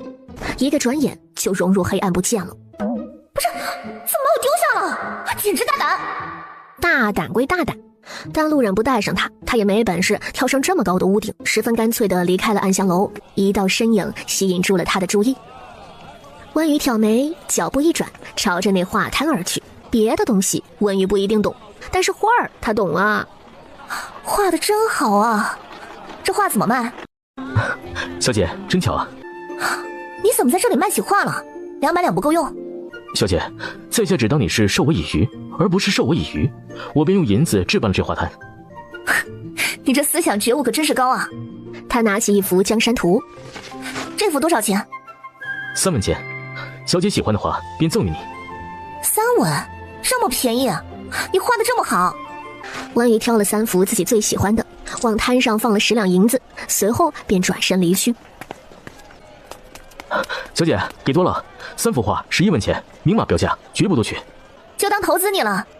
我觉得你的画以后一定会很值钱，可能有钱都买不到呢。但是小姐，他们现在只值11文啊。价值是人赋予的，我觉得你的画值。你要是真觉得我亏了，这样吧，你答应我做一件事，不可以拒绝的那种。小姐所言何事啊？我还没想好，我想好了再告诉你吧。但是如果我说出来之后，你不可以拒绝我，你同意吗？那如果小姐让我去杀人？那不会的，绝不是违法犯罪的事。好，我答应小姐。以后我会每日在这里卖画，小姐如果想好了，可以来此地找我。好，这笔买卖值。岳凌风看着温瑜离去的身影，嘴角不自觉地露出一个笑容。天涯何处无知己。告别岳凌风的温瑜，顺便在街上逛了逛。一名老太太颤颤巍巍地走到了他的面前，下一秒直接倒地，抱着他的腿晕了。你没事吧？老太太纹丝不动。温瑜见状，将腿往回抽了抽，发现竟然抽不动。温瑜挑了挑眉，他装模作样的蹲下身，然后点点头。哦，是这样啊，我知道了，你放心吧。老太太抓着温瑜的手，刚要开口。各位，这位老太太刚才跟我说，她家里有歹徒，她丈夫、儿子、儿媳、孙子、孙媳、孙女、孙婿，为了护着她，都被歹徒砍死了。她好不容易跑出来，希望我能帮她去大理寺报案，但我现在被她抱着走不开。哪位好心人能去大理寺报案，带过来救救这位老太太，赶尽不尽啊！围观群众一片哗然。我这就去。还有我也去。竟然会有这种丧尽天良的事儿，带我一个，我也去。多谢各位好心人呐！老太太无语了。老太太恢复意识了，能抬头了。要不我们齐心协力，直接送老太太去大理寺吧，这样省得官人一来一回的浪费时间，被歹徒跑了，祸乱其他人家就不好了。姑娘说的是，这歹徒不能让他继续游荡了。对呀，抓紧时间吧，赶紧把歹徒捉拿归案呐！那我们一起送这老太太去大理寺。老太太还来不及开口，就被七手八脚的扶了起来。我不去大理寺，他是骗子，他骗你们的，没有歹徒，我家好好的。骗子怎么可能要送你去大理寺？对你又没坏处，对他也没好处。就是，老太太别怕歹徒报复，一定要抓起来。犯了这么大的案子，肯定会被砍头。是啊，这么好看的姑娘，怎么可能是骗子呢？公主，不是让你回马车上吗？刚才在马车上没看见你，你的侍女又说你没回去。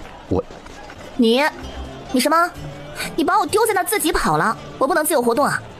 你还有理了，还来跟我兴师问罪，谁给你的胆子？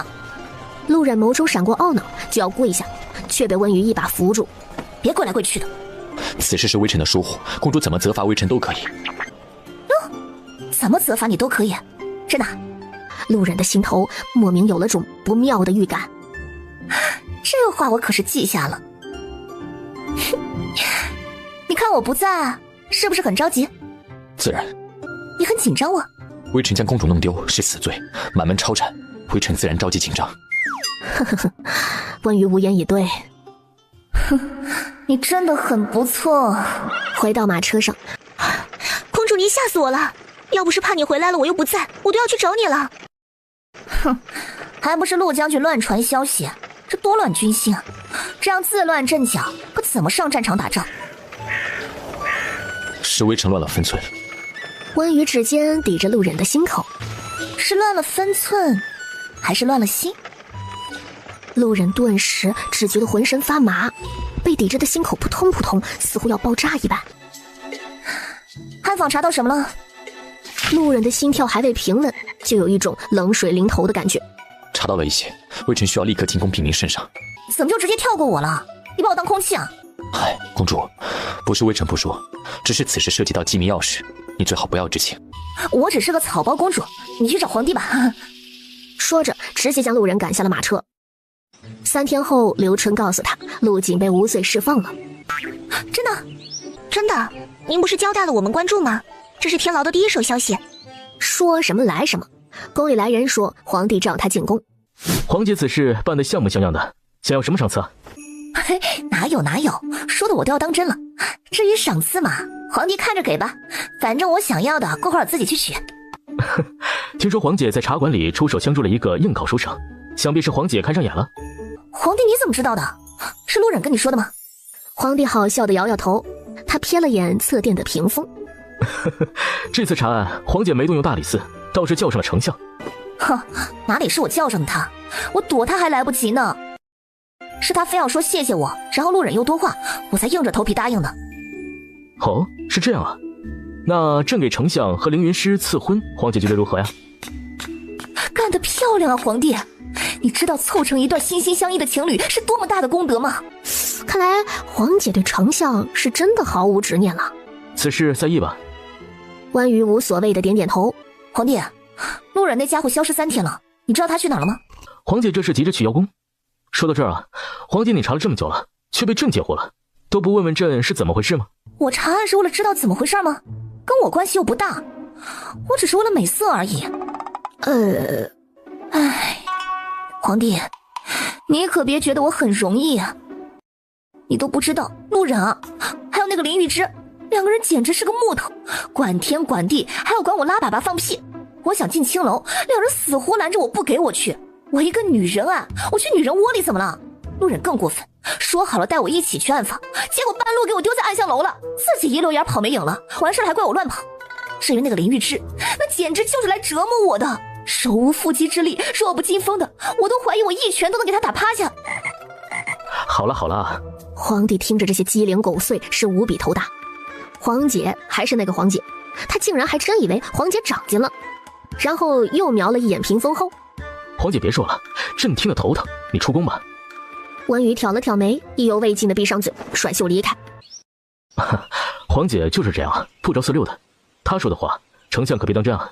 圣上多虑了。依丞相此行观察，陆忍是否值得信任？这大任能否安心交到他的手上？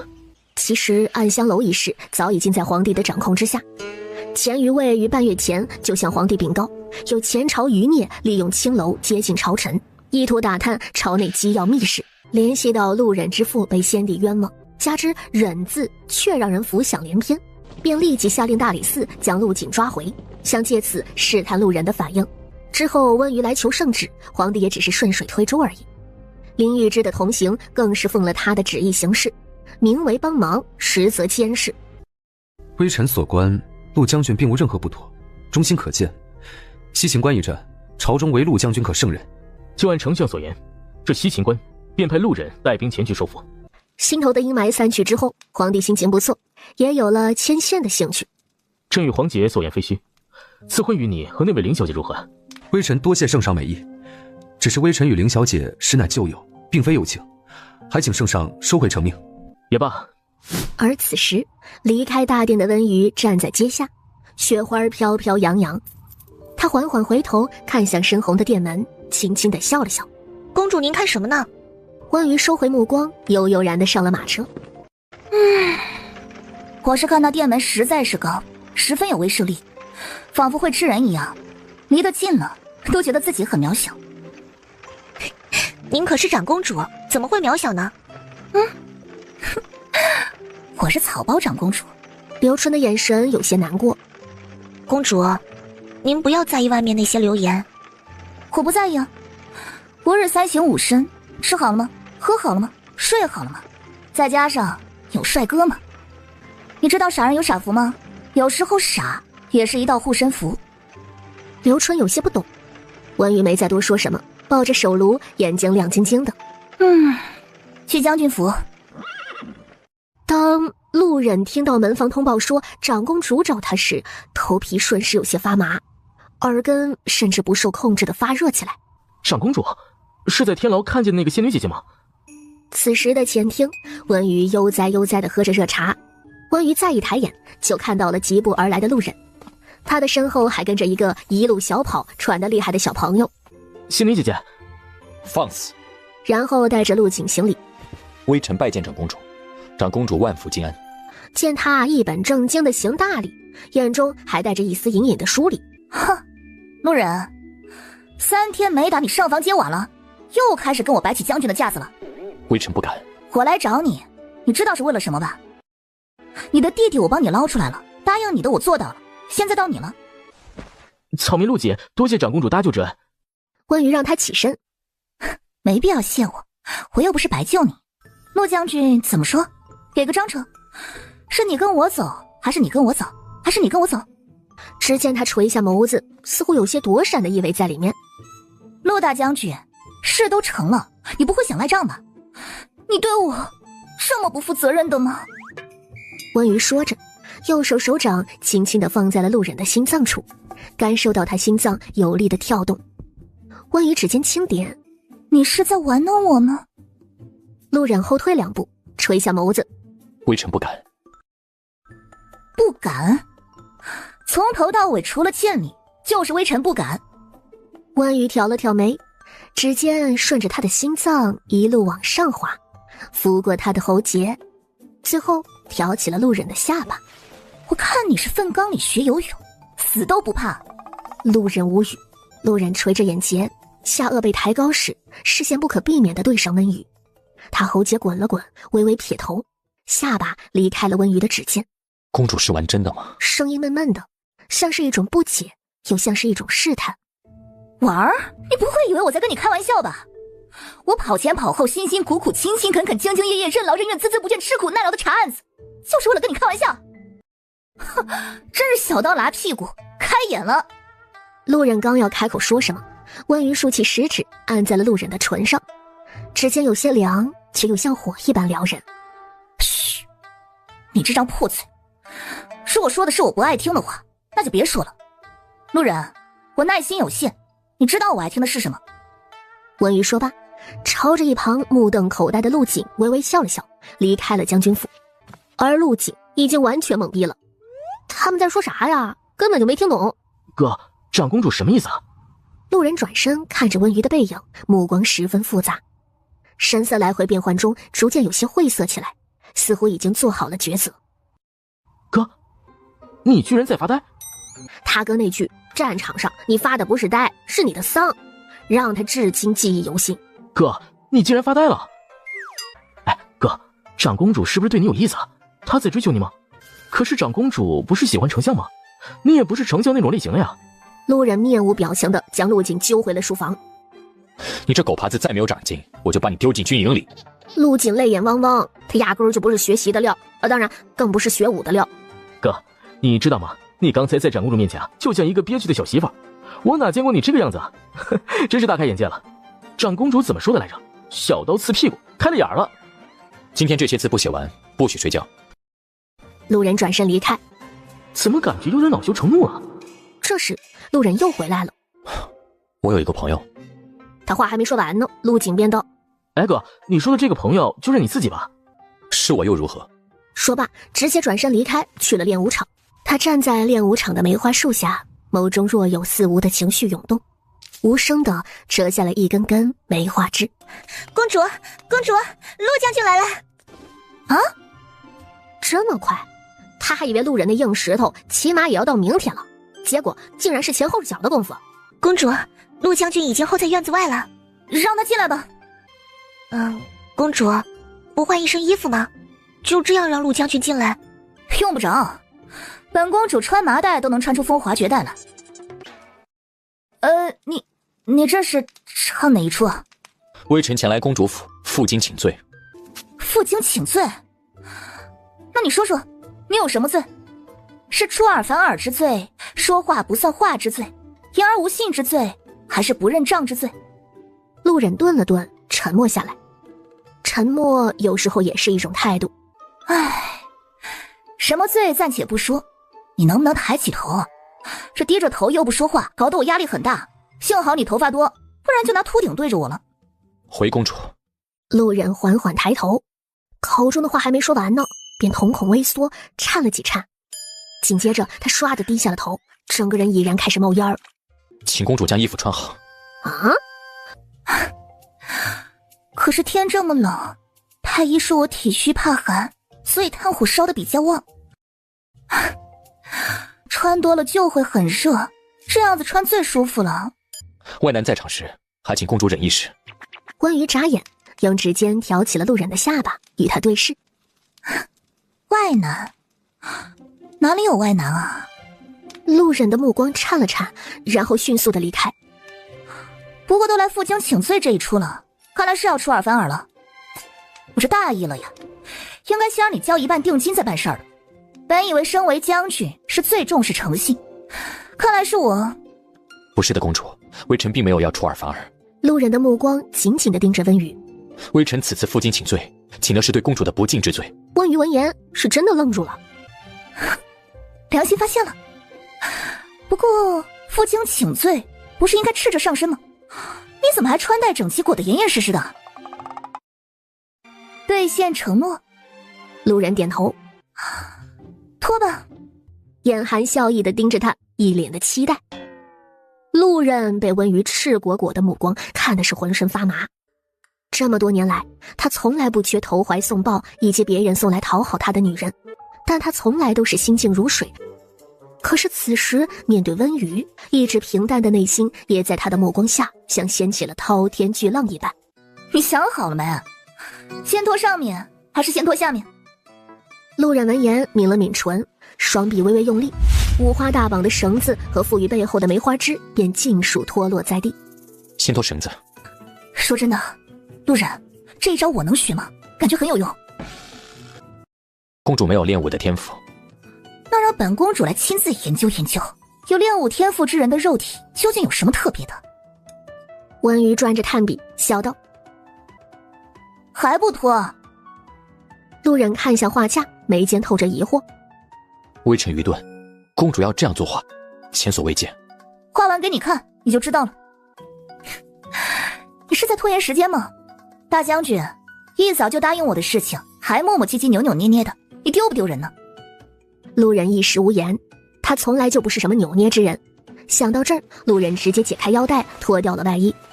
一旦动起来，接下来的行动似乎也不是那么难了。这线条走向，这完美的弧度啊！在温瑜滚烫灼热的目光下，路人停下了手。怎么停了？还有裤子呢？裤子？不然呢？一开始谈好的条件就是脱光啊！难道在你眼里，脱光不脱裤子的？路人眼里的震惊做不得假。而且你别忘了哦，我们还谈了另外的价钱。动作这么迟缓，要不要我帮忙？他说着，手掌直接搭在了路人的裤腰上。路人额头蹦出一根青筋，思维有一瞬间陷入了停滞。他一把按住了温瑜的手。公主，你自己脱还是我帮你？长公主身份高贵，如何能看男人的？路人实在是说不出口。这可是我们谈好的条件，你还是要出尔反尔喽？见路人已经开始面红耳赤了。唉，完犊子，怎么有种做坏人逼良为娼的感觉？你这样我还怎么下手？没有，是微臣自愿的。路人不着痕迹地叹了口气，如果他喜欢，那么他心甘情愿。说着，他解开了被温瑜按住的裤腰。公主不嫌弃微臣就行。哇，这么大！温瑜吓得收回了手，噔噔后退2步，坐回了椅子上。现在就这么大了，起来了还得了？感受到温瑜持续盯住的目光，路人瞬间就明白了这句话的意思。一阵爆炸一般的热浪瞬间席卷了他的全身，甚至有了隐隐扬头的趋势。路人一惊，下意识地去拿衣服遮挡。别动，等他起来，就要这个状态，太厉害了！天赋异禀中的战斗机啊，战斗机中的超级战斗机啊！温瑜拿起炭笔，目光正扫过地面上的绳子和梅花针，眼睛一亮。路人，你就这样去把自己绑起来，再来一次负荆请罪。见路人不动，公主，你站那儿别动，我来帮你绑。不用，微臣自己来。就在路人再次绑起自己时，温瑜的笔已经在画板上动起来了。我的天哪，艺术品！你跪下，哎对，就跪在那里，脸侧过来一点，哎对对对，完美完美，头再垂一点，哎好好好，别动别动啊！温瑜是激动的不行啊，全部的注意力都放在了画上。他能不停地感受到温瑜落在他身上的目光，不是羞辱，不是戏弄，而是明明确确的欣赏。他在欣赏他的肉体，包括他那亵渎公主的物件。路人陷入一丝恍惚中，脑中已然一片空白，只能感受到他的公主无比热烈的目光和他浅浅的呼吸声。不知道过了多久，啊，画好了！路人，你快来看！温瑜的激动溢于言表，满眼都是对路人的赞叹。他拿着笔小跑到路人的身边，蹲下身，一把捧起了他的脸颊，眼睛弯成了小月牙儿。路人，你简直就是我的灵感缪斯！说着，重重地亲在了路人的脸上，发出了一道响亮的啵声。路人怔住，没了魂儿一般，眼睫却颤个不停。别跪着了，快起来，来看看我画的。公主，容微臣穿上衣服。温瑜闻言，用笔抵住了他的胸口。另外的价钱还没算呢。路人脸色微红，眸光变化中勾勾唇角。公主要对微臣上下其手吗？你不是说上下其手不是这么用的吗？如此示意，邪未尝不可。温瑜踮起脚尖，搂住了路人的肩膀，轻轻地含住了他的唇，只吸吮了一下便松开。什么感觉？路人指尖摸着唇，呼吸有些乱了。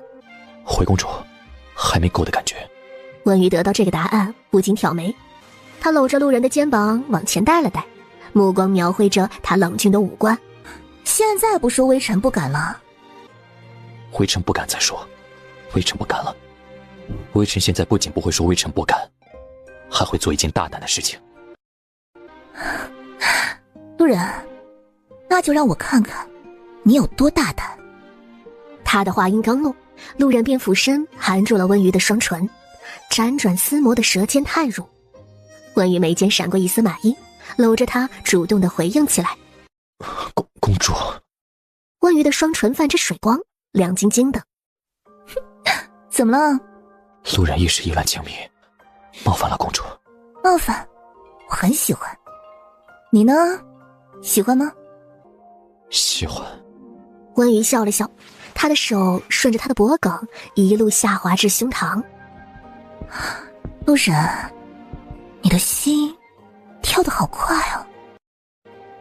是，跳得很快。要不要继续？路人感受到一阵柔软，呼吸滞了滞，闭了闭眼，迅速脱离温瑜的身体，然后匆匆捡起地上的衣服穿在身上。问他要不要继续，只是一时兴起，逗他玩玩而已。路人怂得那么快，也在他的意料之中。微臣意乱情迷所为，已是冒犯公主，自当向公主请罪，如何责罚，微臣受着。但微臣要说的是，路人不后悔。那你跑什么？才几秒钟啊，衣服就穿好了。公主喜欢微臣吗？虽然你是个又臭又硬的石头，但是我还真挺喜欢你的。路人嘴角露出一丝浅浅的笑意。有公主这句话就够了。微臣答应公主之事也已完成，今日便回去了。说罢转身离开，带着一丝陶冶般的狼狈。陆将军，您这衣服……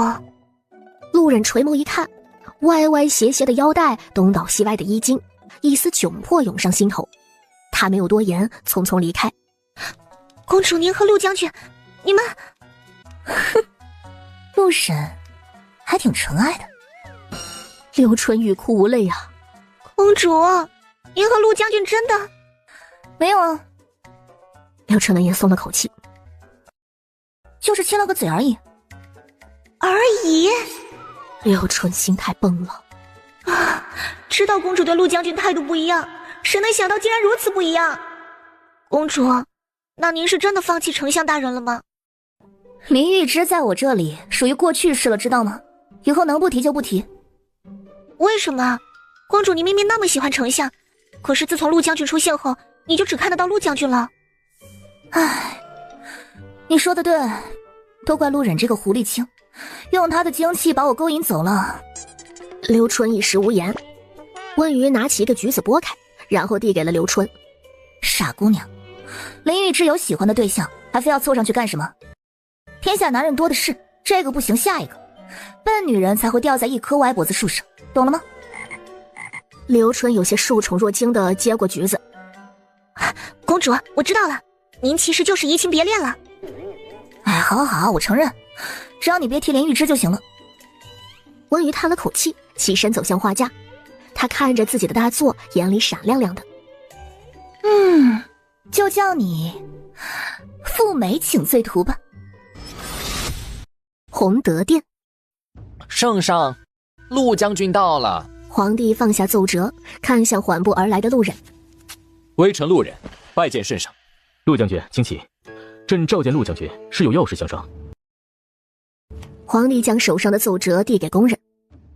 陆将军，看看这篇奏折。宫人拖着奏折送到陆忍的手中。西秦关失守，这是何时的事？朕欲请你率兵夺回西秦关，你意如何？微臣自当受命。好，果然只有陆将军才能替朕分忧啊！待陆将军凯旋，朕替你大摆庆功宴，论功行赏。陆忍闻言，眸中微动。圣上，微臣不要别的赏赐，待夺回西秦关，陆忍只想求一道赐婚的圣旨。赐婚？这是从陆忍嘴里说出来的话吗？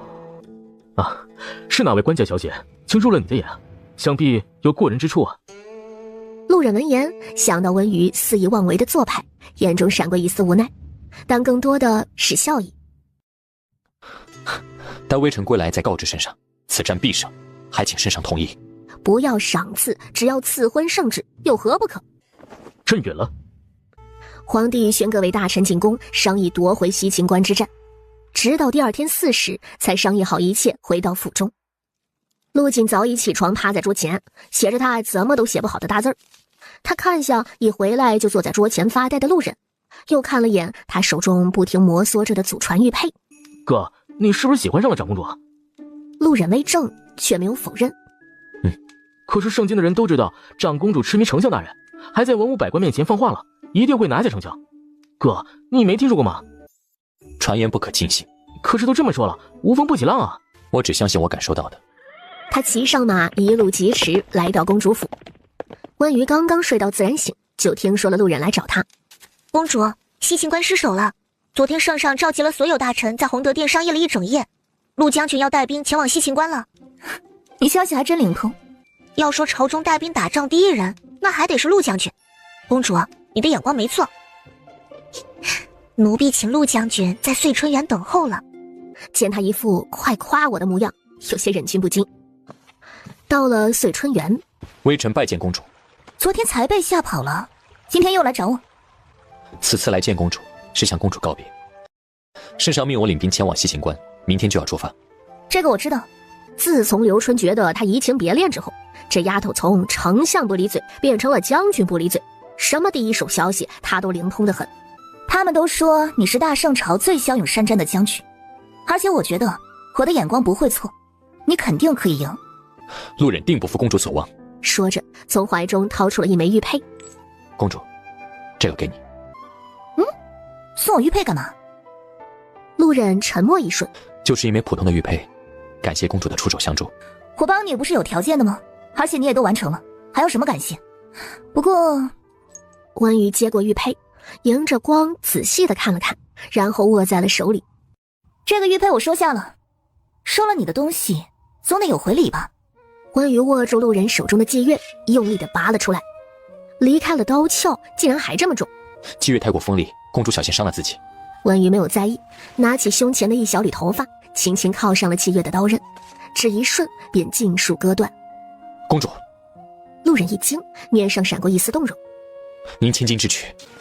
别说了，脚趾都抠地了，没别的送，就送这个吧。路人盯着那缕乌黑的青丝，眉心微动。公主知道女子赠人青丝是何意吗？当然知道，我是草包，又不是傻子。说着，将发丝塞进了路人的手里。路人只觉得像是握住了一团火，烫得他手心发疼。太贵重了。关羽看了眼自己的头发，又看了眼明显很贵重的玉佩。头发贵重，当然你的玉佩贵重。路人闻言捏紧了手中的青丝。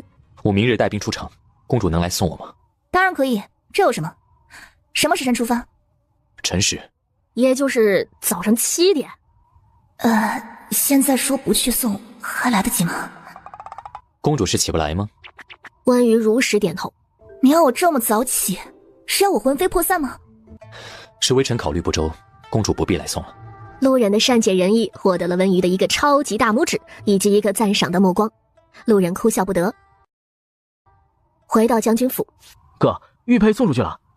路人嘴角含笑，想到怀中的那缕青丝，点了点头。哥，你还真是让我大吃一惊啊！我以为你要孤独终老呢，我连给你养老送终都想好了，什么女子都入不了你的法眼，果然还是得长公主这种仙女级别的来。不过哥，我以为你会喜欢聪明的呢。路人闻言眉梢微挑，逆着他：你为什么觉得公主不聪明呢？啊？陆景懵了。长公主不是众所周知的草包吗？翌日辰时，正玄门，天微微亮，黑云压城，大雪纷飞。朕携文武百官送陆将军，旗开得胜！旗开得胜！百官闻言皆是应声高呼：旗开得胜！路人身披玄色铠甲，骨节分明的手中不再是霁月，而是握着一把威严冷冽的长枪。他面容冷峻，回头看了一眼皇帝与百官，妥帖藏于怀中的青丝似乎在发烫。路人定不负众望。他最后看了一眼正玄门，飞身上马。这时，一个不大不小的雪球不知从哪儿飞来，打在了路人的小腿上。路人眉间染上一丝厉色，回首看去，披着大氅的文娱就站在城楼上。他素着一张精致的小脸，两眼朦胧，但看着路人的眼神带着一丝丝的笑意。路人心头猛地颤动，神色立马变得柔和起来。刚才没砸准，再来一次。说着，瞄准路人的心口，轻轻地砸了过去，不轻不痒的，却让路人仿佛被千斤巨石砸中一般，砸入了心里，一寸寸的开始发麻，耳根也红了起来。这可是在圣上和文武百官的面前。旗开得胜，我的陆将军。路人辨清他的口型，心脏猛地一跳，不由得又伸手捂住胸口。那缕青丝越来越烫，烫得他的心快要从胸膛里跳出来一般。而此时的皇帝和文武百官们皆是一脸震惊，然后都是十分默契的将目光投向百官之首林玉芝的身上。路人出发之后，百官便散了。皇帝差工人将温瑜叫下来，这早上的温度就是不一样啊！没想到在拐弯处正碰上准备回府的林玉芝。见过长公主。真巧，皇帝找我，我先走了哈。然后直接小跑向皇帝。林玉芝回首望着温瑜，眼眸微垂，这界限倒是画得清清楚楚，干净利落。皇帝，你找我？皇姐啊，你别霍霍路人了，他已经有心上人了。温瑜一头的问号。他跟你说的？对啊。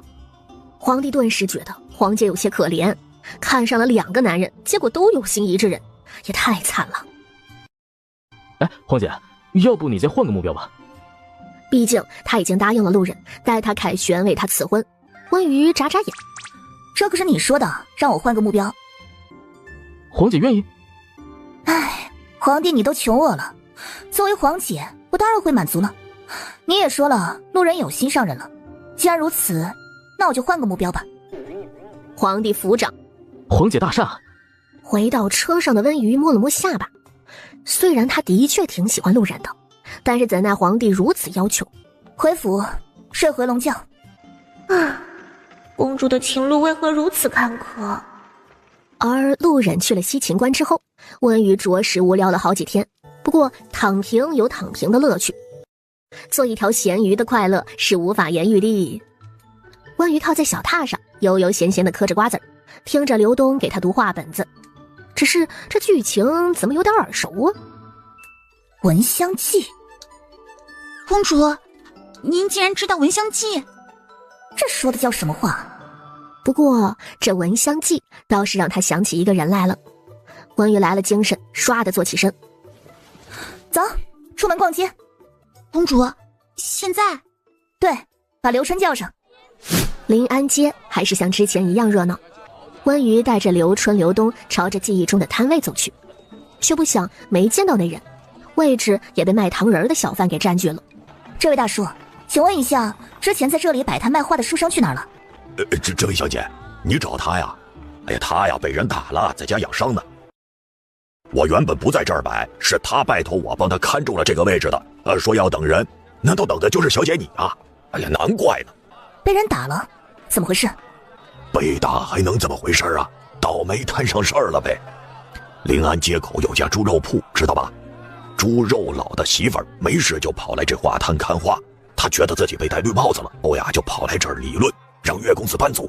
谁知道他老婆呀一直拦着猪肉佬的，伙计不更大了，一怒之下就砸了摊子，将岳公子打了一顿。猪肉佬的老婆当众说要和他和离，还说要去照顾岳公子。猪肉佬呀气不过，又将人打了一顿，这不到现在还在家里养伤呢。不是，这什么毛病啊？岳公子住在哪儿你知道吗？知道，他还是我送回去的呢。三丛胡同18号。温瑜闻言放下一锭银子，多谢大叔帮衬。我的乖乖，这岳公子等的人不一般呐，怪不得对胡大姐誓死不从呢。温瑜按着地址找过去。你怎么这么倔呢？我都说了我来照顾你呀，你开个门呀！你伤那么重，一个人多不方便呀。你认识这屋的主人吗？你是什么人？是我先问你的。这是我未来夫君的家。这里是三丛胡同18号吗？是，怎么了？找我夫君有事？你说他是你夫君，他认吗？你谁啊你？在这多管闲事。我是谁？我是他的未婚妻。什么？你放屁！我怎么不知道他有未婚妻啊？大胆！他有没有未婚妻跟你有什么关系？为什么要让你知道？当然是因为我看上他了。一般来说，对待女人我会有极高的包容和耐心，但是很明显你不一般。你在说什么？我在说你癞蛤蟆装青蛙，长得丑，玩得花。你找我死是不是？你知不知道我妹夫是谁？有点耳熟的话。说实话，这位大姐，我真是羡慕你的皮肤，你怎么能做到保养到这么厚的？说着十分仔细地盯着女人瞧。你看什么？唉，对于丑人来说，细看是一种残忍。你找死！这时门突然开了，岳凌风温和的目光停在了温瑜的身上。岳哥哥，你终于开门了！这里竟然有个女人在这里胡说八道，她说她是你的未婚妻，不仅如此，她还拐着弯的骂我丑。胡大姐，我已经和你说得很清楚了，我们之间不可能的。我知道你是嫌弃我是卖猪肉的，但是我现在已经和那个猪肉仔和离了，我是自由身了。也许你还觉得我们年龄差有点大，但是年龄大的会疼人呀。岳凌风无语凝噎。所以岳哥哥，你就别装了，其实我知道你是喜欢我的。爱一个人的眼神是装不出来的，只是碍于他们的眼光，不敢迈出这一步，所以我才这么主动的。一旁的温瑜他实在是忍不住了。你怎么这么自信？我当然自信了，你也不去临安街打听打听，我可是接花。不像你，一脸的狐媚相，看着就不正经。抱歉，雷小姐，让你见笑了。谁是雷小姐？哦，是我自己，雷锋。哎呦，月哥哥，你为什么要和他道歉呀？这个胡大姐，月公子对你和和气气的，是因为人家素质高有涵养，没看不起你个卖猪肉的。但这不是你蹬鼻子上脸的理由，你再来骚扰，小心我报官。报官？你报呀！我妹夫在大理寺里当捕头，报官没用。这年头，一个捕头的亲戚都这么嚣张了。关羽懒得跟他废话，直接一个眼神示意刘东。刘东早就忍不住想抽他嘴巴子了，得到眼神便直接锁住了胡大姐的胳膊，往胡同外扭带而去。你们好大的胆子！知不知道我妹夫是谁啊？雷小姐，胡大姐的妹夫是大理寺的捕头，你不要插手了，免得惹事上身。我要是怕惹事上身，在茶馆的时候我还会帮你。比起捕头，茶馆那位可是翰林院大学士的儿子。是在下多虑了，刚才那位姑娘又将胡大姐带到哪里去了？当然是大理寺了。见岳凌风面露疑惑，欲言又止的模样，不请我进去坐坐？啊，是在下疏忽了，小姐请进。伤得严重吗？哎，小姐都知道了，在下一介书生，实在没有还手之力啊，让小姐见笑了。遇到这种事应该报官啊，因为捕头是他妹夫，所以没报。报过，然后来的是他妹夫。关羽一时失言，家里比较空，没什么可招待的，一杯热茶，还望小姐不要见怪啊。关羽喝了一口，见他的手端着茶壶都有些抖。这么虚，你还是坐着别动吧。刚才在下听到小姐和胡大姐说你是我的未婚妻，本来是想让她知难而退的，谁知道我还是低估她了。不过你这张脸的确招人。小姐说笑了。小姐来寻我，可是想好了要我做什么事吗？没想好。这不着急，一定要想好了要你做什么才能来找你吗？就不能是因为我想见你？小姐想见我？对啊，就是想见你。小姐为什么想见我？因为你长得好看啊，食色性也。一旁的刘春都惊呆了。小姐倒是毫不掩饰啊。其实不只是因为你的美色，还因为你的画，我真的觉得你画得很好，有机会你指导指导我。啊，小姐也是善画之人？当然，我看着不像。岳凌风没有回答，好一会儿才道：一直没敢问小姐，是哪户人家的千金啊？问这个做什么？你要上门提亲？岳凌风眼中闪过一丝慌乱。小姐不愿说也罢。我没不愿意说，我是怕说出来吓死你。岳凌风捏紧了茶杯，强压住心中的紧张。如果我高中状元，小姐是否愿意告知？状元？这么有信心？不怪小姐觉得我狂妄自大，只是谁人不是冲着状元而去呢？说得对。关羽想了想，突然捏住岳凌风的下巴，吻在了他的脸颊上。那就说定了，你中个状元给我看看。岳凌风傻了，而温瑜呢，也不管他已经呆愣当场，带着刘春就离开了。出了胡同，上了马车，刘春是一脸的欲言又止啊。你想说什么？公主，您怎么？我是谁？您是长公主啊。我弟弟是谁？当今圣上啊。我爹娘是谁？是先帝先后。那我弟弟有多少女人？他没有皇后，不说四妃六嫔，光是美人、才人、良人就一抓一大把了吧？那我作为他姐姐，作为长公主，多喜欢几个男人怎么了？只允许皇帝3宫6院，不允许公主勾3搭4。刘春觉得，公主，勾3搭4不是这么用的。无所谓，差不多意思就行了。公主说的好像有道理，但是又觉得哪里怪怪的。可能怪就怪在男人可以3妻4妾，女人却只能一心一意吧。刘春一脸茫然。嗨，跟你说这些干嘛？走吧，去大理寺接刘东。而此时家中的岳凌风才回过神来，后知后觉的指尖抚上脸颊，然后露出一个淡淡的又带着一丝羞赧的笑容。到了大理寺门外，刘东还没出来，然后懒懒散散的下了马车。进去瞧瞧，我也想看看热闹。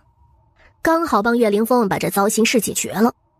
卑职从未滥用职权，这女人乃卑职媳妇的姐姐，但卑职与她并不相熟，来往的很少，请大人明鉴。是这个贱蹄子污蔑我，还把我绑架来了这里。温瑜悠悠闲闲地走了进来。你骂谁贱蹄子呢？然后看了一眼大理寺卿江启，帅啊！而江启正准备行礼时，看到了温瑜的手势，便安坐下来，朝着温瑜点了点头。就是他，就是这个贱蹄子！大胆！没事，让他说。胡大姐气焰十分嚣张，还要继续骂人时，你给我闭嘴！这位小姐，恕罪，恕罪。你敢打我？回去就让我妹妹和你和离。合理就合理，我早就受够你们一家了。江大人在此见证，我郝云立刻修书一封，从此男婚女嫁，各不相干。你是不是疯了？你敢羞辱我妹妹？藐视公堂，先打20大板。一直捶打郝云的胡大姐突然就静下来。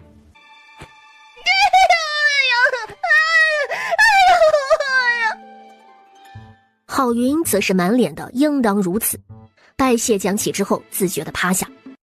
20大板下去之后，胡大姐明显萎了，趴在地上动也不动。你说岳凌风是你的未婚夫君，有何证明？这还需要什么证明？